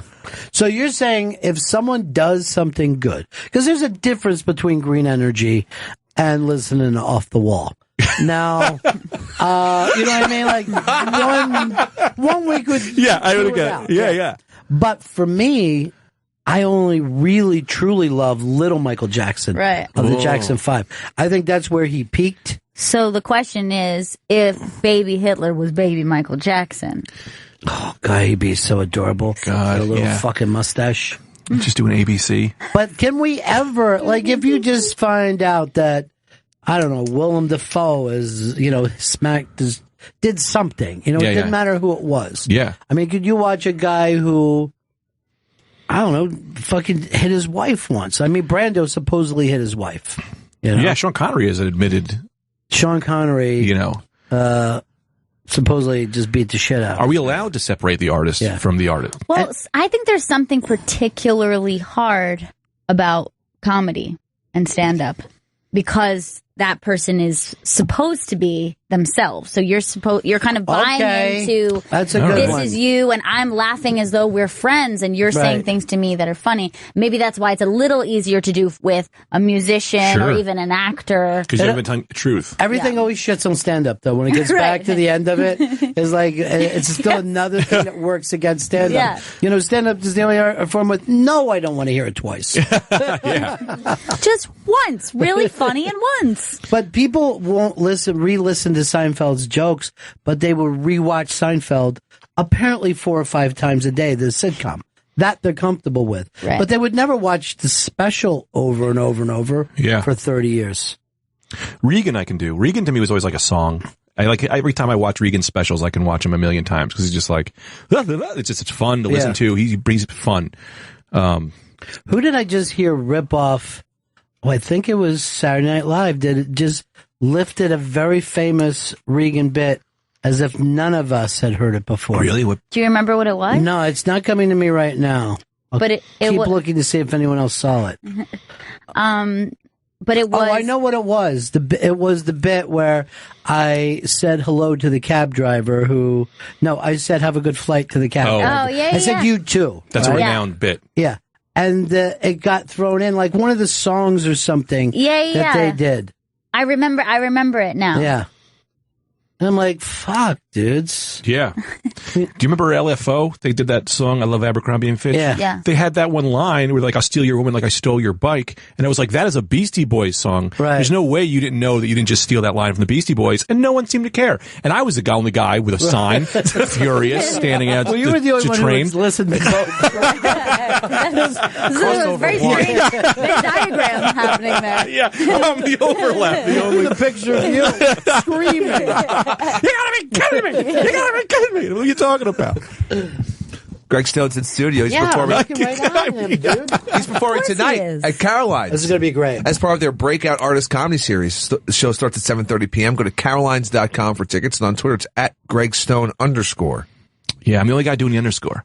I really thought that was going to take off. No, it's not working at all. Did no. not. No. I thought wildfire. No, most of the time if I see an underscore, I'm like, that's not the real person. I'll say to myself, that can't possibly. I gotta be honest. I don't even know how to find the underscore on the keyboard myself. People ask me on my Twitter. I go, I don't know. It's the hyphen that's lower. You got it in once, and that was it. Now, a lot of people do a pre-underscore, but you went underscore after Underscore the name. first. Oh, you went it first? I go, Greg. I don't even know my Twitter. Greg Stone underscore. Yeah, a lot of people do it underscore. Really? Greg Stone, so maybe that's... Oh, I didn't know that. Yeah. I didn't know that either. Yeah. I got to get a Twitter account. Or Greg really thinking this is going to catch on his Twitter. Or underscore Stone. Greg Yeah, underscore exactly. Stone. As a space. Yeah. Is there an F in there or no? Because sometimes I throw Greg F. Stone in for the mix. So my website's Greg F. Stone. I don't know why. For Flint? France. Oh, I shouldn't have told people Francis. France. The biggest, Francis. Hey, yeah. Hello, Francis. Hello, The worst. Francis. Oh, God. Francis! Well, you know, it's the type of name that is hated by boys and girls. Whoever gets it. Most names don't have that. I actually think it's a good name, though. Francis. You ever see Pee-wee's Big Adventure? You'd Yeah. be singing a different tune. Francis. Oh, really? Francis. Yeah. Well, even that movie, I just want to say, holds up. Oh, yeah. It's so much better as I get older. Well, that movie is such a ridiculous acid trip that you wonder how it ever got made. I mean, Tim Burton wasn't big then, but he was so bold just to make such a fucking weird, strange movie. I don't think there was that kind of movie before. You know, it's a pre-Tim and Eric type world that existed then. Right, and that even he was supposed to be geared towards kids, but still they went kind of surreal and smart. Well, see, the thing is, when Pee Wee did that show on, you know, Pee Wee's Playhouse and all that, before that he had done a parody of a kid's show, right? That ran in L.A., HBO put it on TV. And then he came back and then he did that thing. And then eventually he just became a children's host. Right. Yeah. But it was supposed to, when it came out, it was supposed to be, hey, could you imagine that this gay maniac was a kid's host? You know? Because he was in like Cheech and Chong movies, you know, just snorting coke and being hamburger. I mean, he was like fucking this frightening guy, but it was kind of like Pee-wee, you know? And then later you just, you know, put your children in front of the TV with him, and then he made the biggest mistake you can make in show business: public masturbation in a theater that was set up for public masturbation. I know. Why else are you at that theater? Of course. If you're not masturbating. Yeah, I don't really understand what the big deal was. Back then it was. Now it isn't. Now you could. Well, here's the thing: I know that theater because it was down near. It was in Bradenton, and if you didn't masturbate in that theater, the manager would just say, "Sir, is there something wrong with the movie?" You have a problem with your stay? We're going to comp this one. You come back whenever. I understand. This thing, I don't know, it never really got going. The manager's just in the theater with night vision goggles. Yeah. All right, looks like everything's going well. Everyone's enjoying themselves. Those are the type of movies that there'll be a giant sex scene, and then they'll have regular plot-driven scenes for a while back into something, and the internet learned, cut out everything. Yeah, you don't need that. Yeah, you don't even know how these people became naked. No filler. Can I tell you this? I search for that now. Yes, I like a storyline. I love a storyline. Yeah, I love it. I want to know what's going on. I want to pretend that there's a situation that I could be involved in. You need a pizza delivery guy. I need a pizza delivery guy. Yeah. But you don't care for that. Nope, done with all that bullshit plot garbage. But it is the same problem with a one night stand. You don't really know this person, right? And you certainly can't.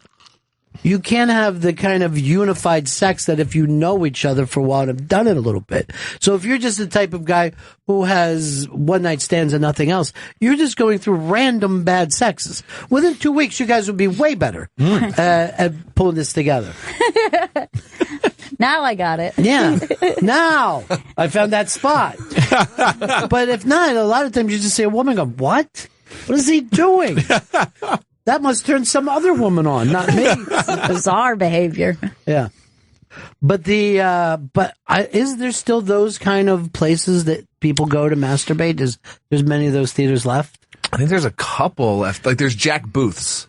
There's like not a theater, but it's that's Jack not the same romance as no. No. It's not like seats and like a screen. Yeah, you no. want the audience. You want when when Star Wars scrolls in, you want to hear the crowd screaming. Yeah. You know what was weird about those Jack theaters too, is that you could still get popcorn and treats. Yeah. No, really? That's the best. That sounds lovely. You're just down there for a while. Oh, let me put this popcorn aside. I can see that in my life. It just got interesting. I'm getting worked up.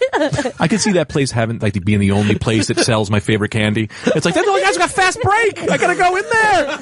You know, I'm walking in. It's like Greg with two. Everyone else is gone. Best popcorn in the city. But see, that should get you through the slow times. You know, it's a little having gone back to the music, and then you go to hit the popcorn a little bit. Yeah, of course. Oh, I'm gonna step out for a second. The pizza delivery guy's coming. I got 5 minutes. I can get my popcorn. Yeah. They're like, "Do you want butter or a hole in the bottom?" I'm like, "I'll take either." Both. Yeah. Well, I remember like years ago where you and Dave would be watching porn in here. Wait, no. Sometimes it would be during the show. I would just look over. Not masturbating, but just watching pornography. That's weirder. That's very strange, I think. Yeah. I don't even know if I was like saving it for later inside my brain. No, I got news for you. I don't even think that it should be done with a phone. I think that's too ridiculous.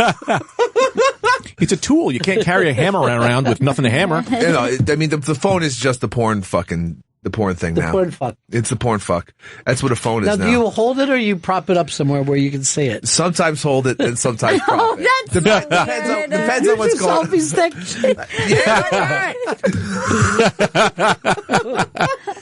It's great. I think it's pathetic.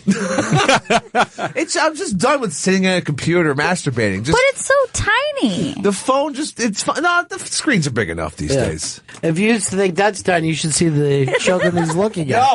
That's really tiny. Stop saying that. And you go to the underweb, the dark web. Dark web, not for pornography. That would be weird.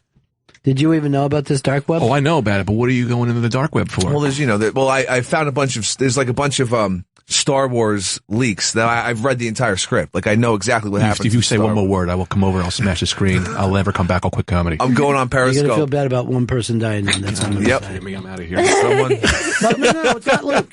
Luke lives. Yeah, Luke lived. But yeah, I guess you But could say he did tell me if he's to believe, a major character dies. Yeah. A major character catches it. I don't want to hear it. You didn't just say that. I did. Why would you say a thing like that? It's a movie, you know? You know, our friend was... This is not a movie. This is my This is dreams. everything to you. Yeah. Oh. Now, how old were you when you saw your first Star Wars? I don't remember seeing Star Wars. It was just always part of my life. It was always existed. Yeah, I was born in 81, so they were already out. So my brother... I mean, my life was... I was Luke, my brother was Han, my sister was Leia. That's how my personalities... My brother is a deader now. Because like he wanted to be Luke so much that he's become this like badass guy. I'm the guy who's like, I always have to do things right. Like we literally our lives shaped in the way. You know how many times I've kissed my sister? It's very awkward, but we had to be. No, I got Monica. I'm sorry, that never happened. Okay, but that it means that much to you and this thing. You already bought your tickets. I got my tickets, but I mean, like, it means as much to me. Oh, don't worry. Yeah, it means as much to me as like I'm pretty exciting. I'm really excited. I was on a plane yesterday, and I was like, just let me get home to see Star Wars. Because let me live. Let me live. Just give me the 2 more hours left to see Star Wars, and we'll be all right. It's the only place that people realize that life is finite. You know what I mean? You're just sitting there like, oh, God, I really love my kids. I do. I love them. I just am so lucky. But you don't feel like that any other time. Yeah. The rest of the time, you're like, this shut sucks. up! This sucks. Yeah. But when you're on a plane. Then you're actually sitting like, oh, end it. Just kill me now. Like any other scenario. Right. But what is it about Star Wars that's captured you? Is it the philosophy? Is it the action? Is it the robots? It was like, it was like Luke, him getting so close to being evil, everything in evil, tempting him, making him like, you're this, and then to be strong enough to turn it away. Right. Like in comedy right now, there's that thing of like, what if I became rich and famous? Would I still be a good person? It's like, that's the dark side. Like you can look at the dark side in so many things. It's remaining to who you are as a person. Or what if you got that fame, but not in the way that would make you feel proud, like through some bad sitcom. And that's happened to a lot of guys that think, they're ending up on this sitcom that they don't care about, and that fulfilled their dreams, and then that kind of makes them shitty. I don't feel fucked up. I don't mind that because like my dad was a comic and worked as a refrigerator salesman. So it's like as long as I'm a comic, however I'm making the stand up is always my thing. Right. If I started showing up doing catchphrases, being like I'm the banana man, like then I would fucking hate myself. You know what though? It's hard once you get that huge cheer for saying I'm the banana man, not to go to it during a really long. Man, remember, I am the banana man. I said it. I am the banana man. I'll do 5 minutes in the beginning about banana man, but then I'm doing me at the end. I'm doing the next me. Until you're not doing. This isn't bananas. You just always have a banana in your pocket in case you're in a real jam. Just ends with you eating a banana. Yes! Fucking doing it! Eat that banana, dude! People love to see when Greg just shows up and eats the banana like on TV. That's what we want. Banana in one hand, a Glock in my neck, just in my mouth, just going, today the day, banana or the gun. I love you, banana. It starts on. It does. People gonna do it. Yeah, feel that shit. Yes. Fucking shit. Is this what you want? Yeah, you know it, baby. You guys are making this true. This is gonna take off on this show, and now I'm actually gonna be the banana man, and it's all gonna come full circle, and you're ruining me. Banana man. Bananas here, baby. It's the chant at Caroline's tonight. And he's sitting in the green room just doing heroin just to stop feeling so terrible about being the banana man. Banana Man's performing at Caroline's tonight as part of the Breakout Artist Comedy Series. Show starts at 7:30 p.m. Go to carolines.com for tickets, and on Twitter it's Greg Stone. What happened there? Scone. Greg Stone underscore. I need some screaming. Scone. Treat. What was that? I'm screaming too much. I lost my throat for a second. But why did it make you dry heave? You dry heave when you were plugging someone. This next comic's You never would have seen David Letterman with a fucking hairball. Mike Myers will be at the... I'd see. Here's the thing that I think is the reason that people love Star Wars. It's that the Force is an impersonal God. You know what I mean? That could be used like any, anything in the world that could be, any tool that could be used for any reason. And we don't really have that in the Western world. You know what I mean? Yeah. Right. We think if we're good things will happen, or if we're bad things will happen. But it's actually showing that if you use it for evil, it could work out for you. Right. Because it's just the Force. Yeah. I mean, I think it's the closest thing to an actual real religion that I could that's kind of what dark matter is, It's right. the Force could be this feeling of just thing you die and you return to it and you come back. Nothing could ever be destroyed or created, as they say, or right. whatever. So maybe that's what the Force to me is the closest thing to actually, I'm like an atheist, but to me, the Force, I would lean more towards. Now, you're an atheist, so that means there's no spirituality in your life, or there is. No, I'm actually more of an agnostic. Yeah. I mean, there is spirituality. I don't know, I definitely love, philosophy and that stuff and what is coming. Right. Do I believe that there was a guy who was here and he was the son of God? None of that makes sense to me in some, form, because it's why wasn't there a Jesus for dogs? Why we're not better than dogs? Dogs are better than us. There might be a dog Jesus. We just don't know about it. Do you think it's Birdie? Yeah. I would hope it's Birdie. That is a good dog. I really think my dog could be dog Jesus. It's very possible. But Chris, where are you? Do you feel like, because I know you love Star Wars too, right? Even though you're giving out spoilers. I'm giving out spoilers, but yes, I've enjoyed Star Wars my entire life. Yeah. And is it the Force or is it the other aspects of this? I always thought lightsabers were just really cool. See, there is that as well. It has it for those people. There's the cool stuff. Yeah. But for the people who want to sit there and treat it like a philosophy to live by, it's based on ancient, myths and things, which is also, have you ever read any of Joseph Campbell's work about mythology? Let me stop you at red. No. See, this is why he's the next big thing. This is why he's Banana Mouse. We're in the middle of this really interesting conversation. And he went, remember, I'm a comedian, and I'm going to fuck this bed up for you. But go ahead. No. It wouldn't work for you. But something I think that the atheists miss is there is a power to mythology, even though it's not accurate. Right? Yeah. That to believe in something is particularly the unexplainable. And it's very interesting that if you look, and I forget who brought this up, but scientists and the scientists of faith only believe their faith starts where human knowledge has ended.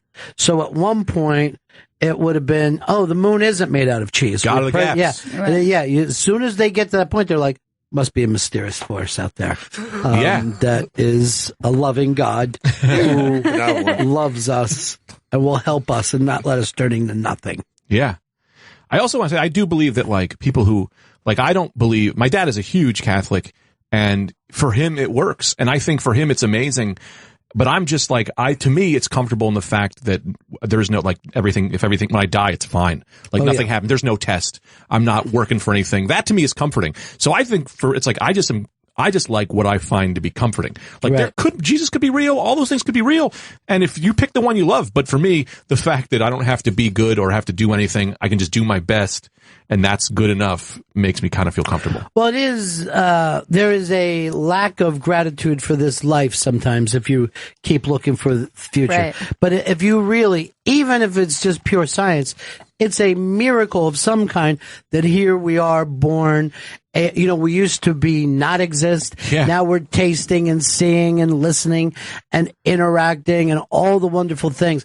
If you don't have a a gigantic amount of pleasure and gratitude for that. Yeah. You don't want to be with a guy who, when you're eating these great appetizers, going, then what are we eating later? Like, stop it, dude. Yeah. Yes, if you're absolutely. spending all this time on this incredible earth waiting for streets of gold, Right. because these streets aren't made of gold and that's really shitty to you.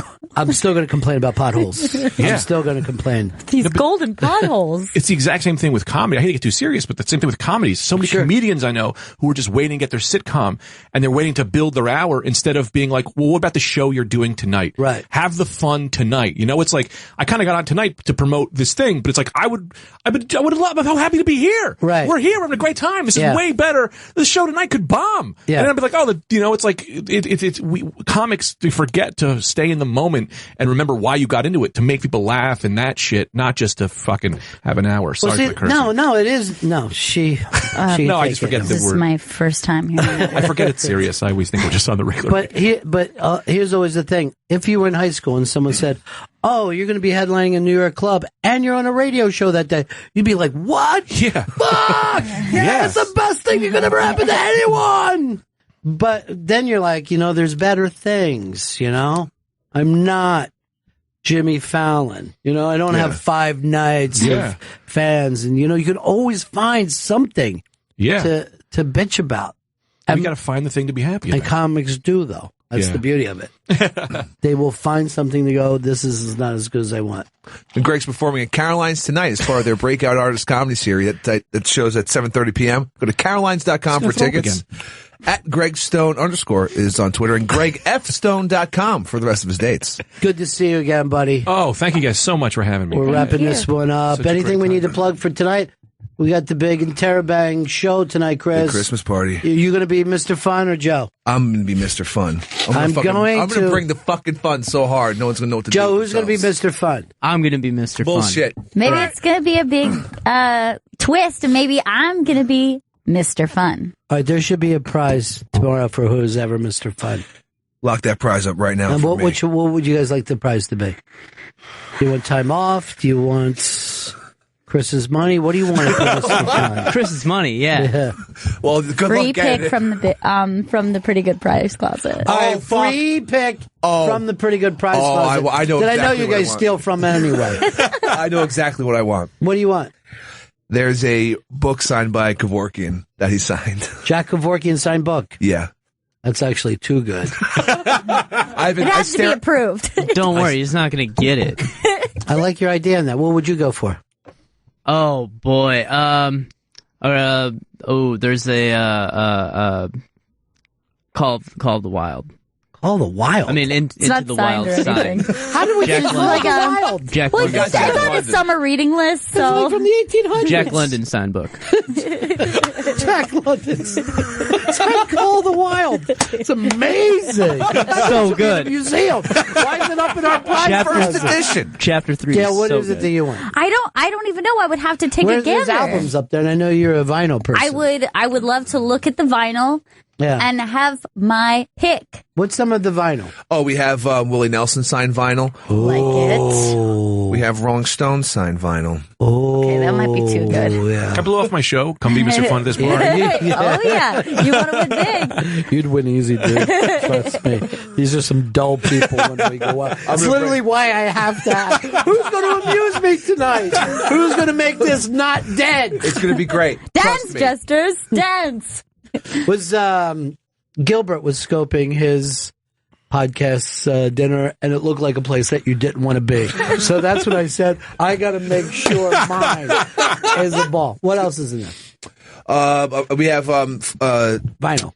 Mick Fleetwood signed vinyl. We have Rumors signed. Whoa. We got Rumors, y'all. Is that signed by the producer too? Because I know the producer was in one. I think we might have given that one away, but we definitely have Mick Fleetwood signed Rumors. Oh yeah, that was the Mr. Fun from last spring. Yeah. That guy. From the Spin Gala. Yeah. All right, that's it for us. Thanks. Great to see you again, buddy. so much, You're man. so much fun to hang out with, really. You would have won if we were doing Mr. Fun today. You would have had it just on Banana Man. And we'll see you all again in 1974. Ladies and gentlemen, the evening is over. We hope you all enjoyed yourselves, and we'll see you all again in 1974. Good evening! And now, back to more of Ron Bennington interviews on SiriusXM Indie. Jim Florentine, everybody. Fez.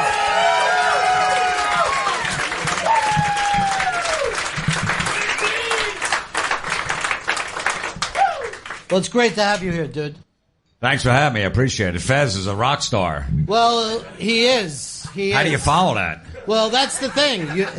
You know, I know in TV that you think, oh, it's the warm-up. They probably play that during the show.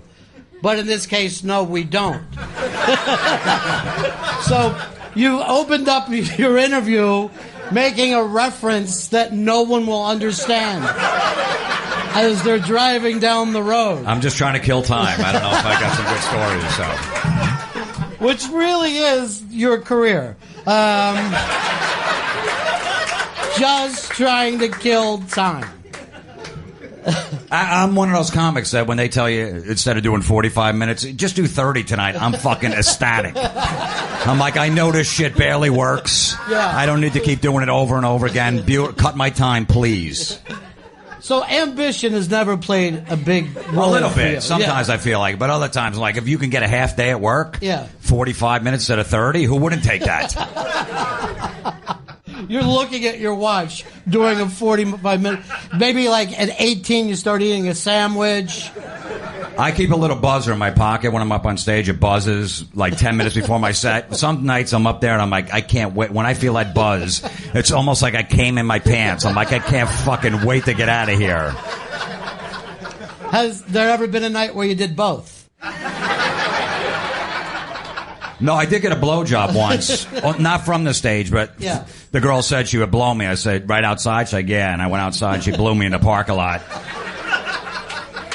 And I was hosting a show, and a guy brought up, he's like, I only have 5 minutes. Get it done quick. I go, do your act fucking 8 times. She's ugly. This might take a while.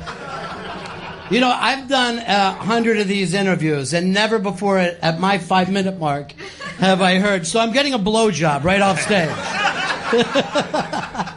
But that's, if you could look back from when you decided, I want to do stand-up, and know this is where your career would be, would you have thought that's more than you could want or less than you could want? Absolutely. This is amazing where it's at. You know, when I started making a living doing it, making like $300 a week, just paying my bills, I was like, I made it. To me, I made it at that point. I love it. And I just took little levels and made, all right, give me another goal, another goal, another goal. But when I said I could do this shit for a living, this is fucking awesome. Not have to cut lawns. That's what I was doing. I was like the weed whacker guy. It was brutal.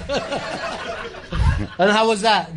That was about the same money as you were getting for telling jokes? Was 300 the amount? No, I was making like 600 cutting lawns. I took a pay cut, but it was worth it. Yeah. So, as a kid, were you funny? Were you one of those guys that was a funny kid? Or? I was more, like the one-liner, wise-ass guy. Right. I wasn't like the guy putting a lampshade on his head at the party. Yeah. I was the guy sitting in the back just critiquing everybody under my breath. Right. That was you. You were the guy. When someone says dance, no one gives a shit. You were the guy who did give a shit. Yeah, and was judging. Yeah. I was the guy in the back of the class just making fun of the teacher. Everyone laughing. Who said that? Not me. I don't know what you're talking about. Yeah. So, what made you think I could take this to the stage? I could do something with this. You know, I always wanted to be in a band. I was a big rock guy growing up. All my friends were in bands, but I just didn't have the talent for it. I tried. You know. Guitar, singing. It was funny because I'm a lefty, so all my friends were righties. Like, I can't turn the guitar around. I can't teach you. I couldn't find a lefty player. Yeah. Like Hendrix and Tony Iommi were the only lefties I knew. Hendrix was dead, and Iommi lived in England, so like I got no fucking shot. But you know what? And when I saw Andrew Dice Clay and Kinison, those two guys bring like a rock star mentality to comedy, that's when I really decided that's what I wanted to do. Well, they were also, they were both street guys. You know what I mean? They were street guys before they went up. And I always think, like, to me, the really funny people, they don't study comedy. You know what I mean? They're just funny people. You know? Yeah, I never studied. I mean, I like Pryor. I watched some of Carlin's stuff. I was a big Rodney Dangerfield fan. I loved his one-liners and his movies, but I was never a big comedy geek. But when I saw them up there, when I saw Dice in a leather jacket telling dirty jokes, I'm like, this is holy shit. It changed my life. Yeah. Sitting there, I was cutting lawns. I was drinking like 2 6-packs a night. A fucking alcoholic Yeah. in a shitty apartment with 2 other friends. Sleeping on a couch. You know, that's what we do. We get home from work. We had nothing else to do, so we just drink beer. And I saw Dice come on. First, I told him that 7 minutes on Dangerfield. I'm like, holy. And then he did like 3 months later, did the hour HBO comedy special. I'm like, Yeah. that's it. That's what I want to do. Now, how quick did you get up on It took me like 2 years. Right. Because I was petrified. I'm like, I can't do this shit. Yeah. Because I'm funny around my friends, but that's a totally different thing. It is a different thing, isn't it? Yeah, so maybe a year and a half it took me to get up to get the balls to get up. I wrote a bunch of stuff. I was just afraid to go up there to perform it. Well, I remember when you did that piece, too, of like your early comedy notebook that you went back and did later, where you went back and looked at some of your material. How good of a writer were you right up front? I was horrendous. I found my comedy notebooks from like 1992 when I first started, when I moved about 2 years ago, and I saw the jokes in there. I was so embarrassed that they were in my house, I almost treated it like kiddie porn. Like, I got to get this out before the cops come. The cops meeting Jim Norton, Rich Voss.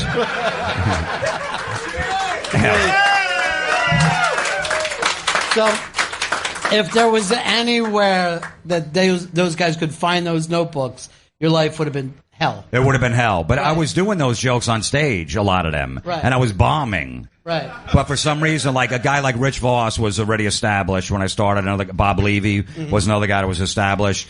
And they took me and Norton on the road because they liked it. Well, I had long hair, so I would attract chicks after the show. This is like White Trash, New Jersey, like 91. So Pennsylvania and Jersey, that David Coverdale look, Bon Jovi look, was killing at that time. So I would bomb on stage, but all these chicks would be talking to me afterwards. So Voss and Levy would just take me on the road because I would attract women, so maybe they could fuck them. But they would always come over, like I'd have all these hot chicks talk after I just bombed, and Voss would come over, like, did you see his set? He's fucking terrible. Why are you talking to him? I just went up there and killed for an hour. But it made me a better comic because it got me out there working. And also being with those guys that kind of set something like a bar for you as well, right? Yeah, I mean, you know, Bob Levy, as a nightclub comic, nobody can go on after that guy. That guy is so fucking funny. And just watching him every night up there, you know, you learn from it. Plus, it helped that he had a bad alcohol problem. Sure.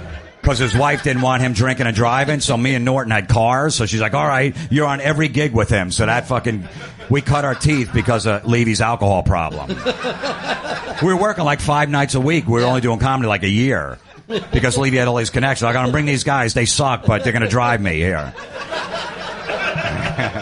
So, you know, really for you, you saw Dice, you had a license, and you made show business. I had a license. That was it. I lived like close enough to Levy to pick him up, and that was it. If Levy was just doing a little better and he could have a limo, you'd have no fucking I'd have no, absolutely. And Voss was sober, so he didn't need a ride. Right. Yeah. So that was the early days, and you're just slugging them out at these places, right? The worst places. Yeah. Strip clubs. Levy, I remember we did this gig. It was connected to a strip club down in Philly, and there was 2 shows. So in between the shows, all the comics would hang out in the strip club, of course. Yeah. We'd want to get paid after that show, so we took all our money, went right to the strip club, and Levy whipped his dick out in the strip club. And the bouncers came over to the comedy side, and they canceled the second show and sent us home. That's when I knew I better go out on my own. This is I can't be associated with this. I loved that he did that. Yeah. And it was hilarious, but So really you needed a license and then a jockstrap for Levy. yeah. And there's a career. So, but just madness working those early gigs. Horrendous. Yeah. What's the worst gig ever? What's the worst room you've ever walked into? I remember there was a gig in South Jersey. It was in a bar, and me and Vinny Brand go down there, a friend of mine. They book us in this bar. It's like a Tuesday night. We walk in, it's all bikers. So like, oh shit, this is going to be brutal. And then we're looking around, there's no stage anywhere. So we just go up to the bartender. He goes, all right, start the show in 10 minutes. I'm like, where's the stage? He goes, it's right there. And it was the pool table. And it was bikers playing pool. So I'm like I'm not going to stand on the pool table and tell jokes. They're playing right now. He goes, no, they'll stop. In 10 minutes, it's their last game. They'll stop. And And then I'm like, yeah, but I'm not going to stand at a pool table. I go, don't worry, we got it covered. And as soon as they were done with the game, two bikers came out with a big piece of plywood, put it on top of the pool table, and we stood on top of the pool table. Right. One of the bikers had to lift me up to get me on the stage. And I told dick jokes for a half hour. Everything about this setup sounds like it was going to be a rape. You know what I mean? It could have easily been. There was nothing in the area. No one would know nothing. It wasn't advertised a gig. Nobody even knew there was comedy there. And then Norton would have taken it next week. You know, I do that. That is with complete love. That joke. Of course. First of all, I got Norton his first paid gig. Uh-huh. I'm emceeing at this like rock club on Monday nights. I bring Norton in. He's a new comic. He said, I want to go up. Okay. He does these awful jokes about like raping his grandmother in church. And there was like a local booker there. He's like, that fucking kid. Who is that kid? Don't put him on your stage anymore. That's horrible what he said. And of course, I took a liking to right away. I'm like, this guy's a creep and a weirdo. And just that he could think of something so sick, I want to be friends with him. Yeah. And then like a month later, the same booker goes, I need someone to bring for you to open at this Holiday Inn or whatever in Jersey. I go, I got some guy. I didn't want to say his name because I knew he hated him. I bring Norton with me. He sees him. He's like, come over here. He brings me in the room because that fucking kid's a Nazi. He's not going on this stage. I didn't think he recognized him, but he did, of course. And I go, no, he changed his jokes. He's all right. He doesn't do that grandmother fucking in a church anymore. I just told Norton, I go, dude, cut that joke out. He's like, all right, man. And he did. And then he only had 2 minutes.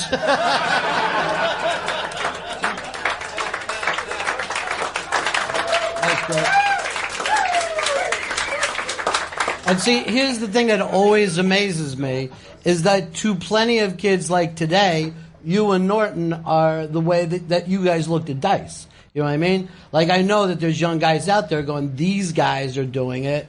I can do it, you know? Yeah, I mean, me and Norton did it a different way. We didn't go through the city originally. You know, we worked on our shit outside New York, got a good 45 minutes down, so when we were ready to hit, we had the material to back it up. And you actually thought to yourself, someday I'll go into New York, but I'm not ready yet. Yeah, I went in early and got thrown out quick. Right. They wanted nothing to do with me. But I'm always amazed when some kid like in Iowa thinks, I want to do comedy, I'll drive to L.A. and sign up at the Comedy Store. And they've never gotten up. And people do that all the time. Because once they see you once and you're not good, they won't see you for at least 3 years.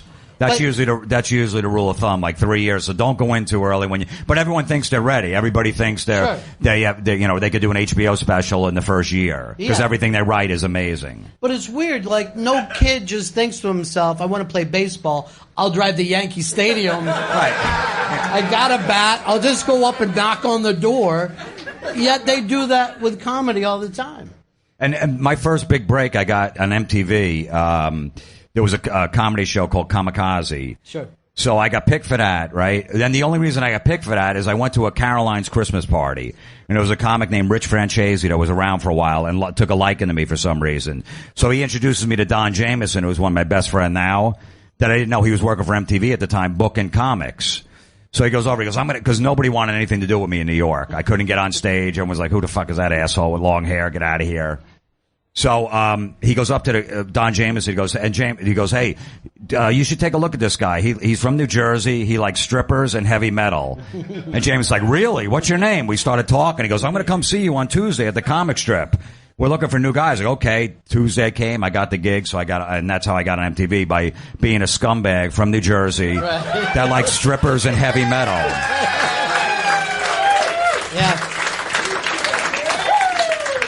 Yeah. It's another beautiful New Jersey success story. It is. Who would have known all those times spending time in a strip club would have paid off? We had something we could talk about. We went to the same strip clubs. We bonded that night. Well, after you agreed finally to do this with me, I went back and listened to a lot of your prank calls, and some of the shit with you and Jameson. Even now, this many years later, it's so stupid and so fucking funny. I listened 7 times to I'm going to put my brother on. And I cannot, to this day, I cannot understand why that's fucking funny. And then as soon as it was done, I would put it back on again.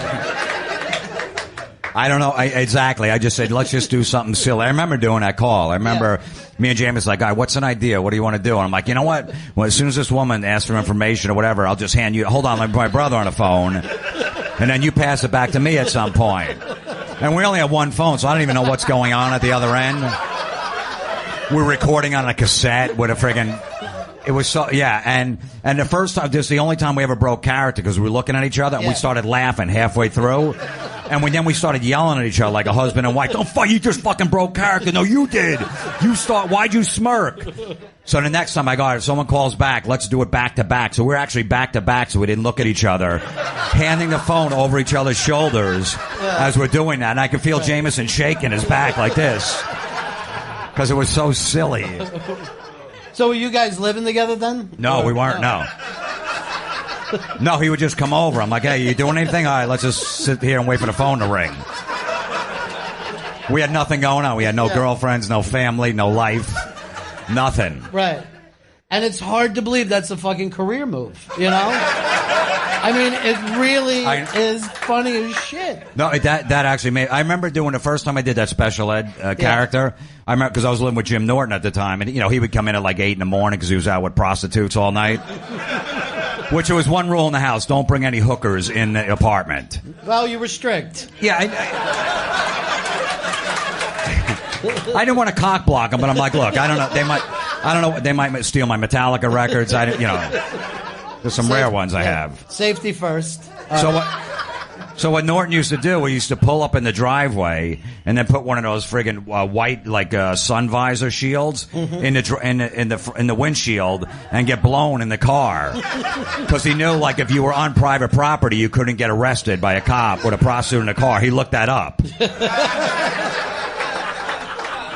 And it was the goofy one, with the big sunglasses. It was one of those shitty ones. I hear him back up 3 in the morning. I look out there. He'd be fumbling and putting it up. Oh, my God, he's getting blown again. That's unbelievable. So you guys were living together. We were living together, but so I remember one of the calls called, and I said, let me just act like a retard. Right. And see if they'll stay on the phone. So I just went, yay, I liked it, yay. I know you're not supposed to say retard anymore. I hope I don't get fired. I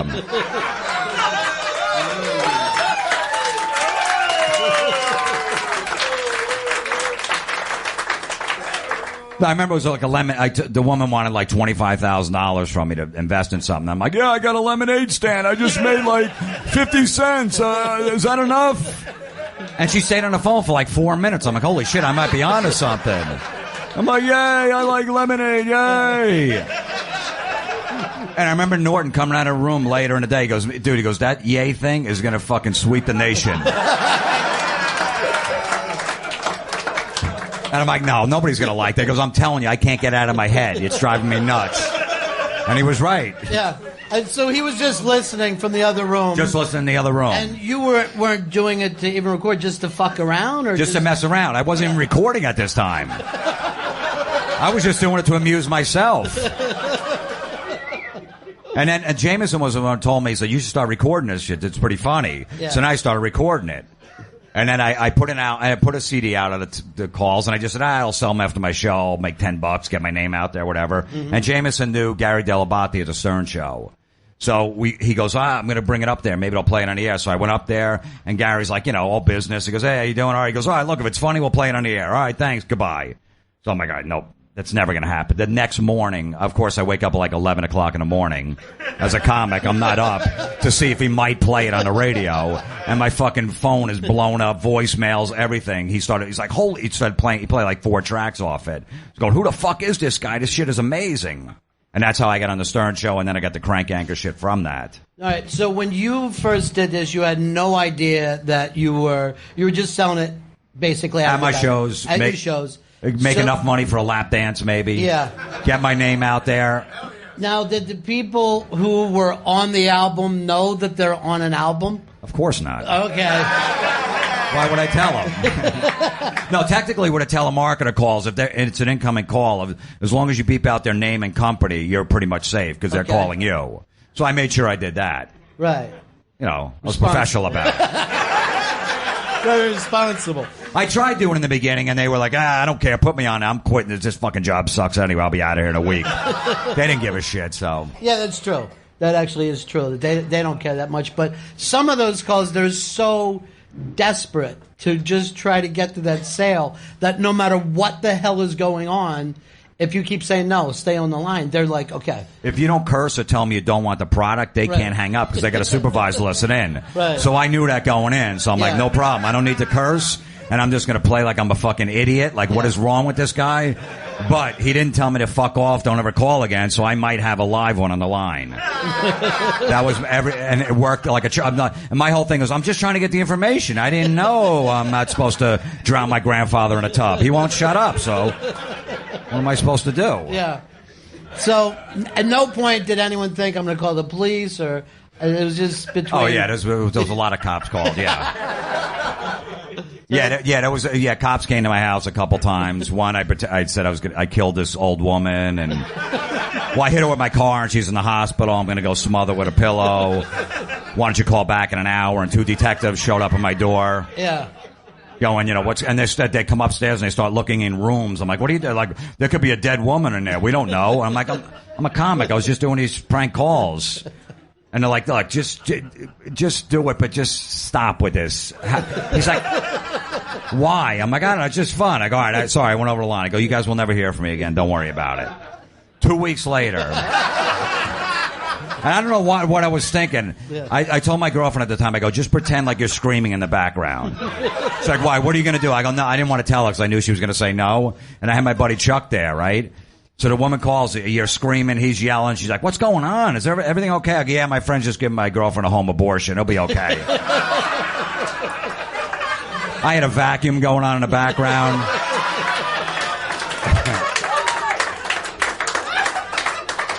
And she's thinking, let me call back because you sound like you're busy. Oh, no, he's doing it. Don't worry about it. He's got a tool chest. He said he knows what he's doing. I'm just trying to save a few bucks around the holidays, you know. And she actually stays on the phone as this horrific thing is going on in the background. Finally, she hangs up, but then I forget, and I leave the house. My girlfriend's like, you're a fucking asshole. You're going to hell. Why would you do that? We won't go to get coffee or whatever, me and my buddy Chuck. An hour later, I come back. My door is busted down. And all my neighbors are out front. I go, what happened? I go, the cops are here. They were looking for it. I go, for what? He goes, there was a 911 call. And I'm like, holy shit, the woman had my address in front of me once again. Right. I'm an idiot. I didn't even realize that they could trace her. So she thought there was abortion going on. Calls the local cops in my town. They come to the door and no one's there, so they kicked in the door and fucking knocked it down to look upstairs, make sure nobody was bleeding. So I go to the police station like an idiot. I go, let me just tell them it was just a joke. I walk in, it was the same 2 cops from 2 weeks ago. They go, what the fuck is wrong with you? And I'm like, he goes, you don't give your girlfriend a home abortion. You don't think there's a problem with that? I'm like, I guess. I don't know. And then I'm just trying to be funny. I go, look. He's like, well, that woman left work. She was so upset. I go, look, I gave her a half a day of work. Look at the bright side. But I was actually facing 6 months in jail because of that call. Right. Yeah, I got a disorderly conduct ticket, like the worst kind. I guess, I don't know, there's different colors or some shit. Yeah. I had to get a lawyer and go to court in a packed courthouse, and the judge is reading the call. Like, you did a call where you pretended you're giving your girlfriend a home abortion with a vacuum going on in the background and her screaming, and you think that's funny? I'm biting my lip, the bottom of my lip, like, I don't know what I was thinking. You're on Comedy Central? Is that what Comedy Central think is funny? The whole courtroom's fucking groaning at me like, what a piece of shit, like I just killed somebody. I got like a $500 fine, 6 months of community service, and then walked out as everybody was hissing at me. Right. And then when I got as soon as I got out the door, I'm like, that was fucking hilarious. Yeah. It would have.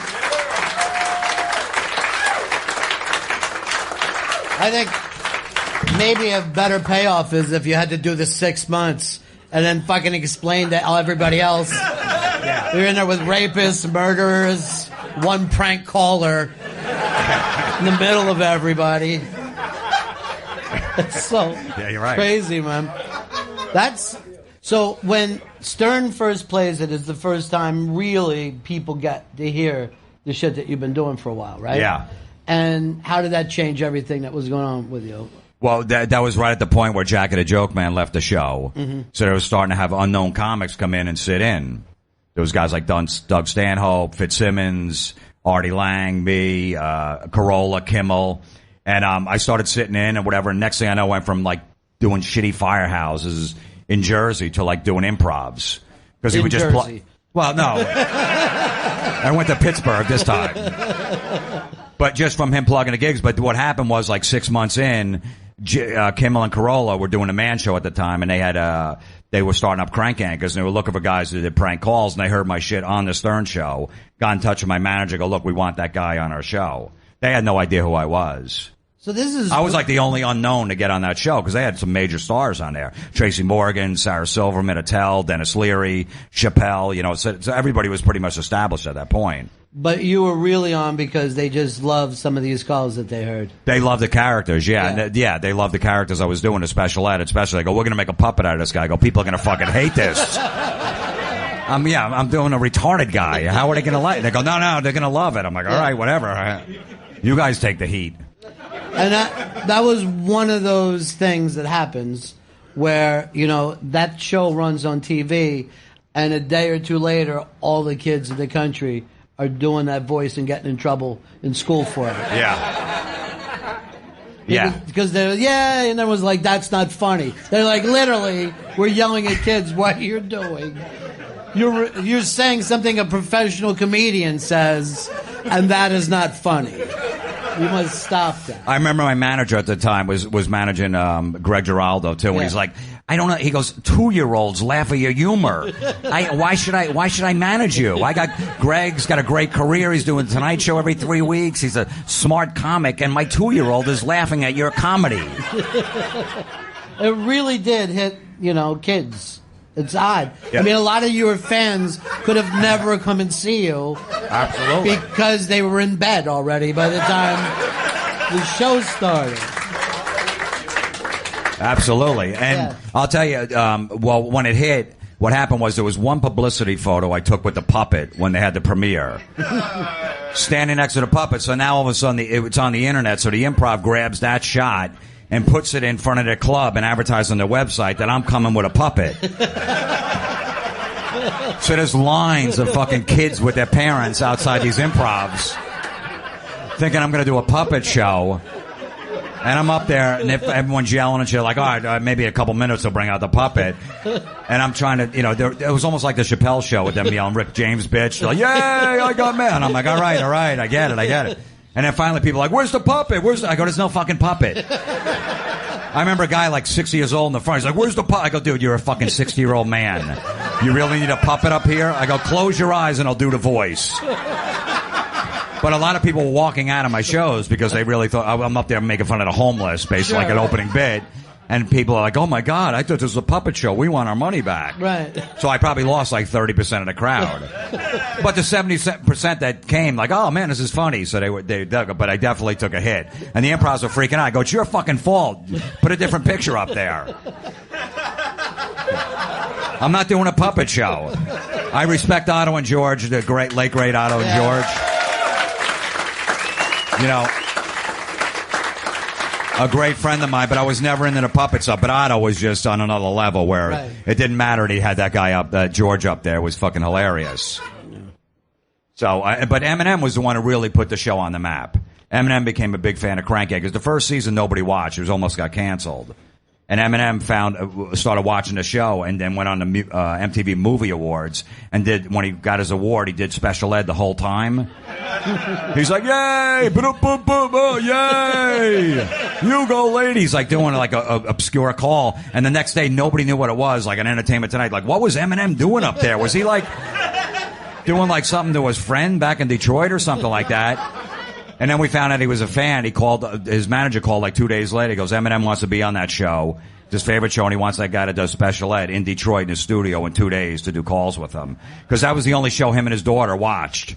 And his daughter was the one going, I want him, Dad, why don't you be on that show? So he's like, all right, I got to be on that show. So next thing I know, I'm in Detroit doing calls with fucking Eminem. It was unbelievable. Which I almost didn't make it because I used to carry stink bombs on me on the road. You know those glass tubes you step on and they smell like rotten eggs? So we used to do, like me and Norton and guys on the road, we used to go to like the local dance club and drop them in the middle of the dance floor and just clear the dance floor. We were like terrorists. We'd one be over there, one beat over there, and like simultaneously we drop them and just see people run for the hills. And it'd be on them the rest of the night. It'd smell like rotten eggs. It'd be on their shoe. It was fucking hilarious. Well, here's the thing, Jim. It's not like you were like terrorists. You were terrorists. That's the shit that terrorists plan and do in a crowded room. I know, believe me. 9/11 ruined. I had to give up the stink bombs after that because you couldn't. But I did have one in my overnight bag going through security right after. This was like 3 months after 9/11. I forgot they were in my overnight bag, and the TSA found them. And they go, "What is this? This is a controlled substance. You bring us on a plane?" They brought me in a back room. There's like 3 cops, 2 TSA guys. They got my passport. The cops like, "Okay, what are you going to do? What were you planning on doing with this? Why were you bringing us on a plane?" I go, "Look, I'm a comedian, and me and my friends, we drop these stink bombs in these dance clubs when people are dancing, and we ruin their good time. It's like, it's really funny. You got to see it." And the cop is just staring at me and he looks at my passport. He's like, "You're 33 years old. What the fuck is wrong with you?" This is the thing about you two, Jim. You never try to lie your way out of it. You sit and tell them the truth. Yeah, the embarrassing I figured truth. he would find that funny. I'm like, that's not funny. How is that not funny? Stink bombs were a big part of my life. But then he's like, "Well, you're not flying today." Like, they were freaking out. I go, "Look, I'm a comedian. I work on the show." Then I have to throw it out. I have to throw whatever. I go work on a show called Crank Yankers, and the cop's like, "You work on Crank Yankers? What do you do?" I go, "I'm one of the characters." He goes, "Who?" I go, "Special Ed." He's like, "You're Special Ed?" I'm like, "Yeah." He's like, "Do it for me." I go, "Yay!" He's like, "Get on the plane. Fucking go." Escorted me right to the front of the line. That was great. And this is why we still never feel safe in this country. Because this is how easy it is to get through security. Despite everything. Yeah. Ye got me in first class. So, how weird was it being with Eminem? I mean, I was a big fan. I'm not a big rap guy, but I always liked Eminem because he writes from his heart. So it was weird. No, he does. No.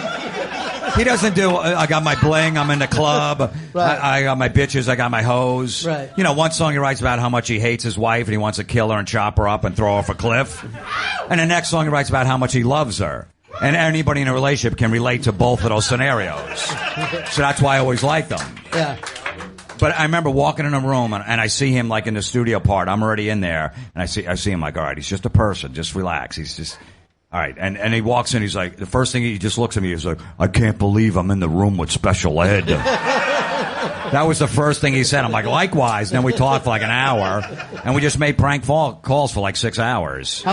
Went to dinner afterwards and all the shit. And it was funny because he had my cell phone, so he used to prank me as Special Ed.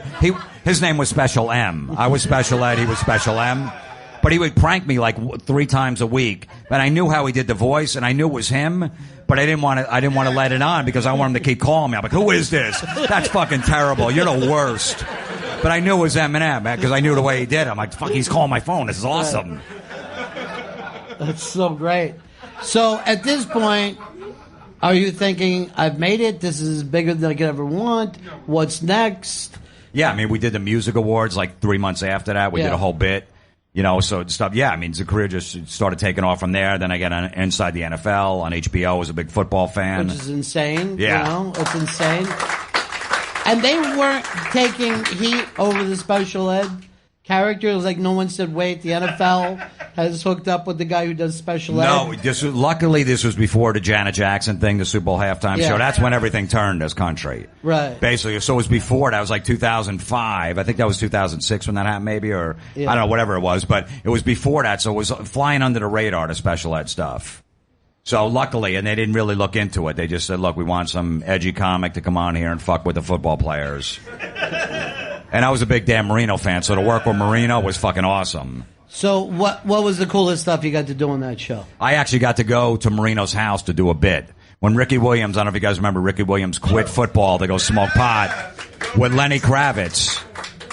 So I dressed up like Ricky Williams in the full Dolphin uniform with the dreads and the shield and all that stuff, and went to Marino's house with a bong and a football and knocked on his door, his actual house. I'm like, hey, Dan, I'm trying to get back on the Dolphins. Can you throw me some passes? Yeah. And he's throwing me passes, and I got a bong in one hand, and I'm dropping him. He's like, Ricky, you got to put the fucking pipe down. And I pulled up in like a van with all smoke coming out like Cheech and Chong. But that actually got me fired. That was a huge bit, but the high-ups at HBO like, oh, my God, he's smoking pot. The NFL, they're a bunch of pussies. So I finished out the season. They got rid of me, but I was happy I got to do that. But also, because of that, you are an Emmy Award winner. Is that right? Yeah, I did win an Emmy for that, yeah. Emmy Award winner. Which is seriously and only an American moment that you think a year before you're getting in trouble over the abortion stuff, and then you're an Emmy Award winner. An Emmy Award, yeah. And I remember we had to go to the show, the award show. Me and Jameson just came from like a rock concert. Some band was playing downtown, and we didn't have suits. Someone called like, "You got to wear suits. This is fucking." I'm like, "Oh." So we went to like a Men's Warehouse on like 34th Street and just borrowed suits. We wore them, and then we fucking returned them the next day. I tucked the tags in on the side and brought it back. I love that you call that borrowing. You're right. So that was like, here's your Emmy, now you're out. You're fired. Pretty much, yeah. They're like, yeah, we want you to. We're not going to go with a comedian next year. We're just gonna, we're not going to do those bits. A week later, Louis Black gets a gig. But I only got it because Wanda Sykes her career took off. That's right. And I was friends with Wanda, and I was really excited for her, but she got so busy, she had to give up the gig. So I got the gig because she got busy, so. And then I know you and Jameson started to film some of the pranks, right? You were shooting that. Yeah, stuff. we did a hidden camera series called Meet the Creeps. Yeah. Which is really, to me, that's one of the funniest titles I've ever heard in my life. It's perfect, right? Yeah. We're just a bunch of fucking creeps. It was me, Norton. Yeah, Norton was in a club, so did Kenny. So it was just a bunch of fucking slobs. Just fucking with people, yeah. And Comedy Central, actually, they had a broadband channel on the internet they were starting. Mm-hmm. So our show was on there. We started from there, and then they said, maybe you'll make the TV, maybe you'll actually make Comedy Central. And we did a pilot for Comedy Central, but it didn't get picked up. They said the shit was too mean. What actually offended them a little bit? What did they think? Well, we did this one bit. There was an abortion clinic near my house. Again, with the abortion. Yeah. And it's a theme. Meanwhile, I never got a chick pregnant where I had to get an abortion, so I don't know where this is coming from. Hold on, I'm listening. I always had good timing. Yeah. Oh, timing. Yeah, timing. Yeah. I never got drunk enough where I was like, oh, fuck, that might have been a little late. Yeah. Well, they say that timing is the most important thing in comedy. It is. And, pulling. So they thought it was too creepy. Too much. Yeah, there was so every Saturday these protesters would be outside the abortion clinic. So I was like, this is perfect. So I pulled up there. We pulled up their hidden camera. I had a girl in the car. She had a pillow on the shirt like she's pregnant.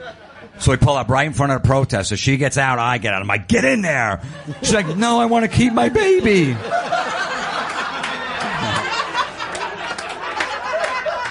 I'm like, get the fuck in there now. Then she starts running away, and I chase her with a coat hanger.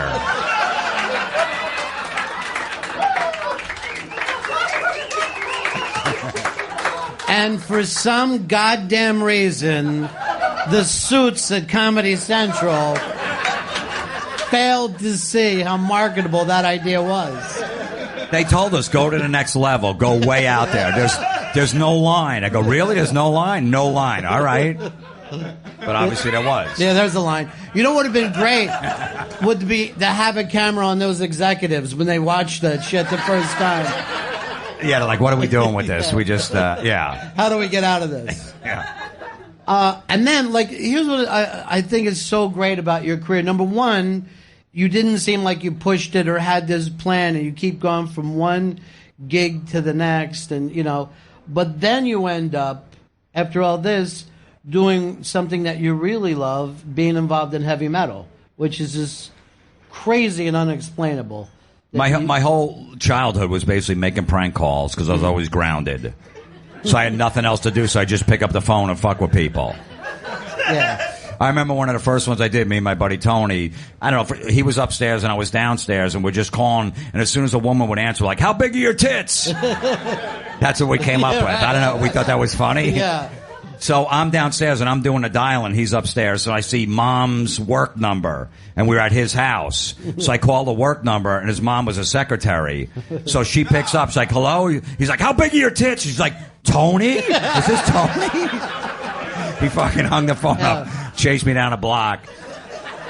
But I remember I was like, so I did that my whole childhood, and I listened to heavy metal because my older brothers were into it. So me and Jameson are doing comedy. We're driving back from these road gigs, and we hear Eddie Trunk on the radio every Friday night doing a heavy metal show right here in New York. And we're like, man, we never met him before. We didn't know who he was. Like, man, this guy likes the same shit we do.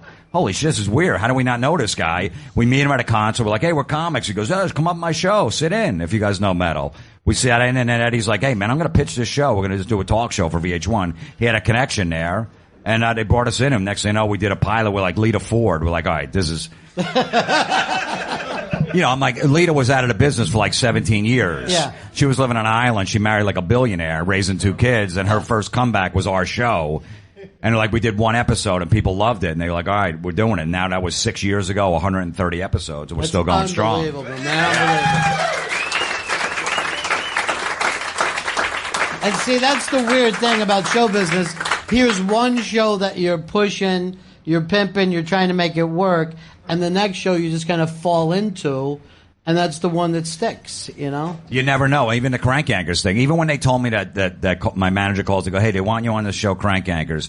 What you're going to do is you're going to make prank phone calls, and they're going to recreate them with puppets. I'm like, that's the fucking worst thing I've ever heard. I'm like, nobody's going to like that. Yeah. He's like, yeah, well, Kimmel and Carolla are guaranteed 6 episodes. So the only thing I'm thinking is Norton, Voss, the late, great Patrice O'Neill, Keith Robinson.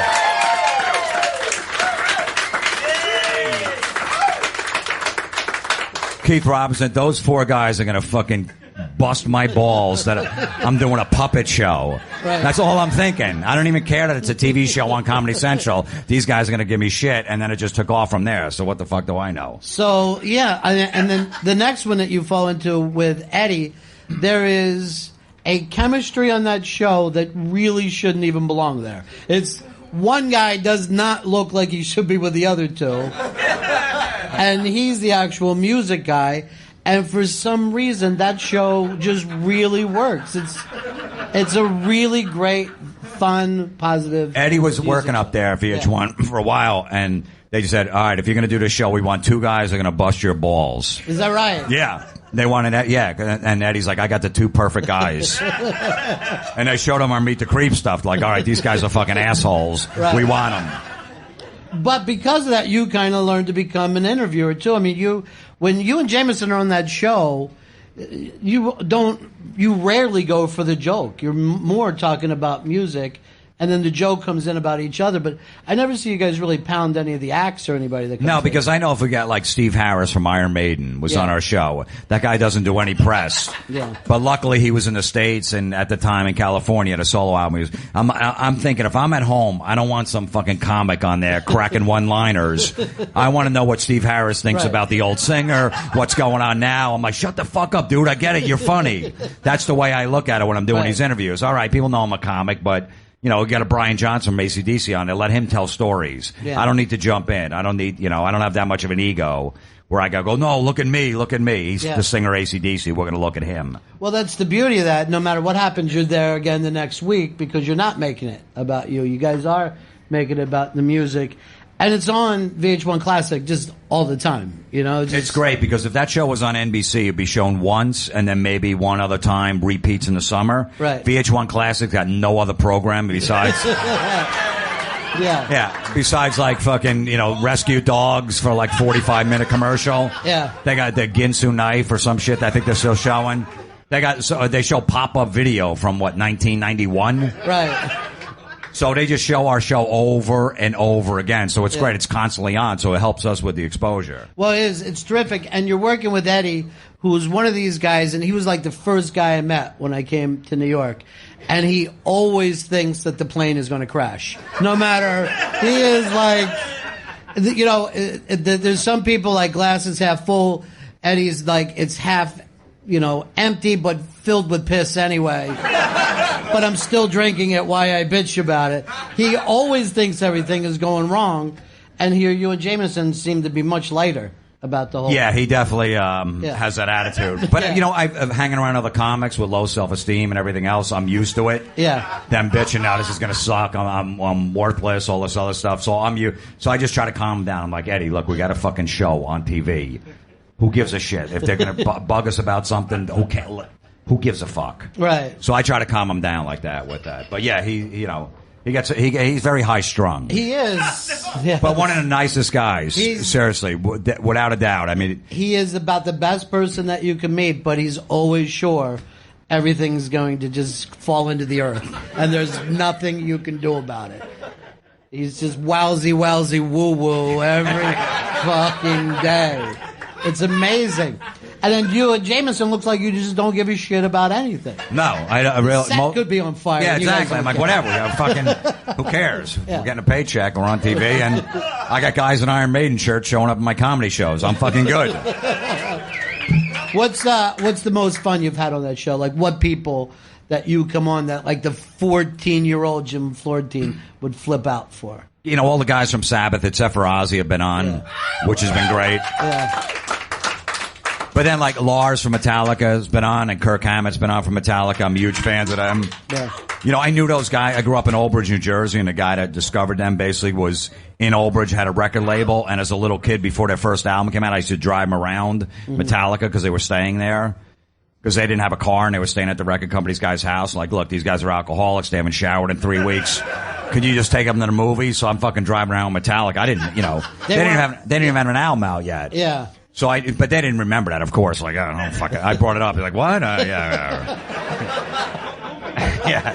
I wasn't going to force the issue. But then after the show, we tape a show, and Lars goes, hey, I'm going to go out drinking. You guys want to go? What are you guys doing tonight? We're like, yeah, I got a couple things going on, but I'll meet you. So just fucking go and drink it with Lars and talking music. But and those guys look at you that way now. I mean, you're invited to shows everywhere.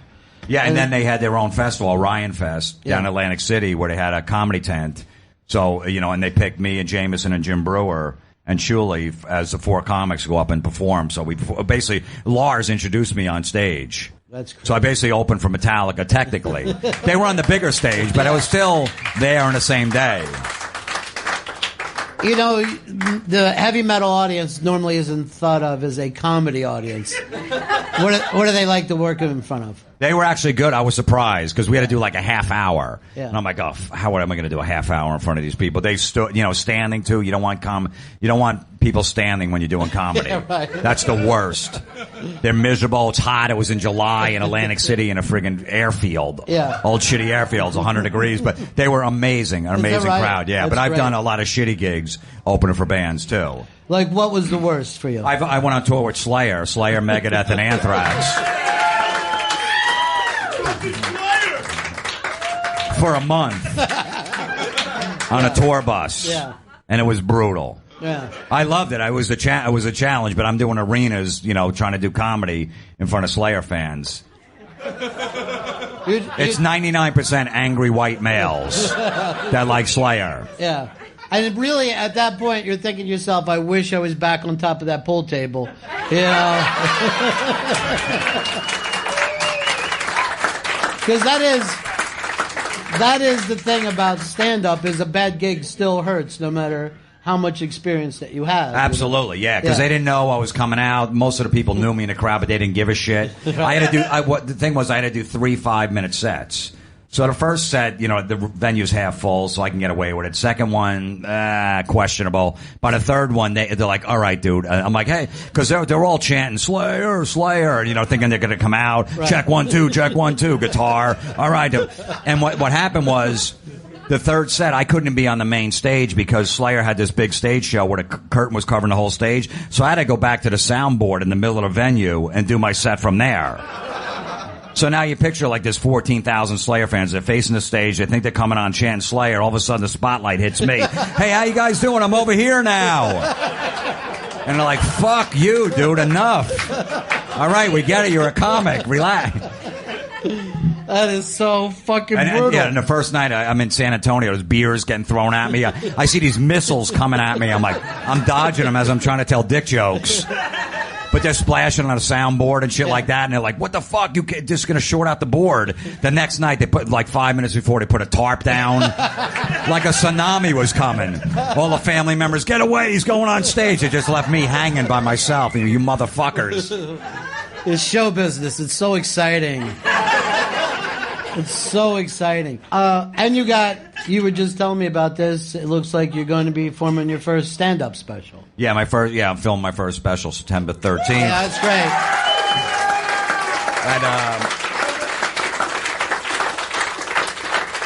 At George Street Playhouse in New Brunswick, New Jersey. Tickets just went on sale today. So. It's fantastic, man. It's weird because it's my first one because I was close a bunch of times when Crank Anchors was hot. They're like, all right, we're going to do an hour special with you because, you're on, Crank Anchors and the show's really big, but then it gets canceled and then they don't return your calls. Yeah. Yeah, then they want nothing to do with you. Then I get the hidden camera show and they go, okay, as soon as it gets on the air, we did the pilot, we're going to do the special with you. That gets canceled. And then they were ready to do it, and then all of a sudden, Jim Norton was doing his HBO Down and Dirty show, and they picked me to do the show. I was like the first comic they picked. They go, look, don't go to Comedy Central and, go do stuff with them. I go, fuck them. They made me wait, and they fucking pulling shit on me. I'm doing HBO. So Comedy Central's like, look, we're ready to give it to them. Like, fuck you. I'm doing HBO with my buddy Jim Norton, so we'll see where this one goes. You'll see where it goes. Yeah. Well, I'll tell you this. Stand-up comic, radio host, TV host, actor, getting his first special, and really one of the real good guys. So glad to have you here tonight. Right here in New York City at the Stand, Jim Florentine. Thank you. Thank you so much.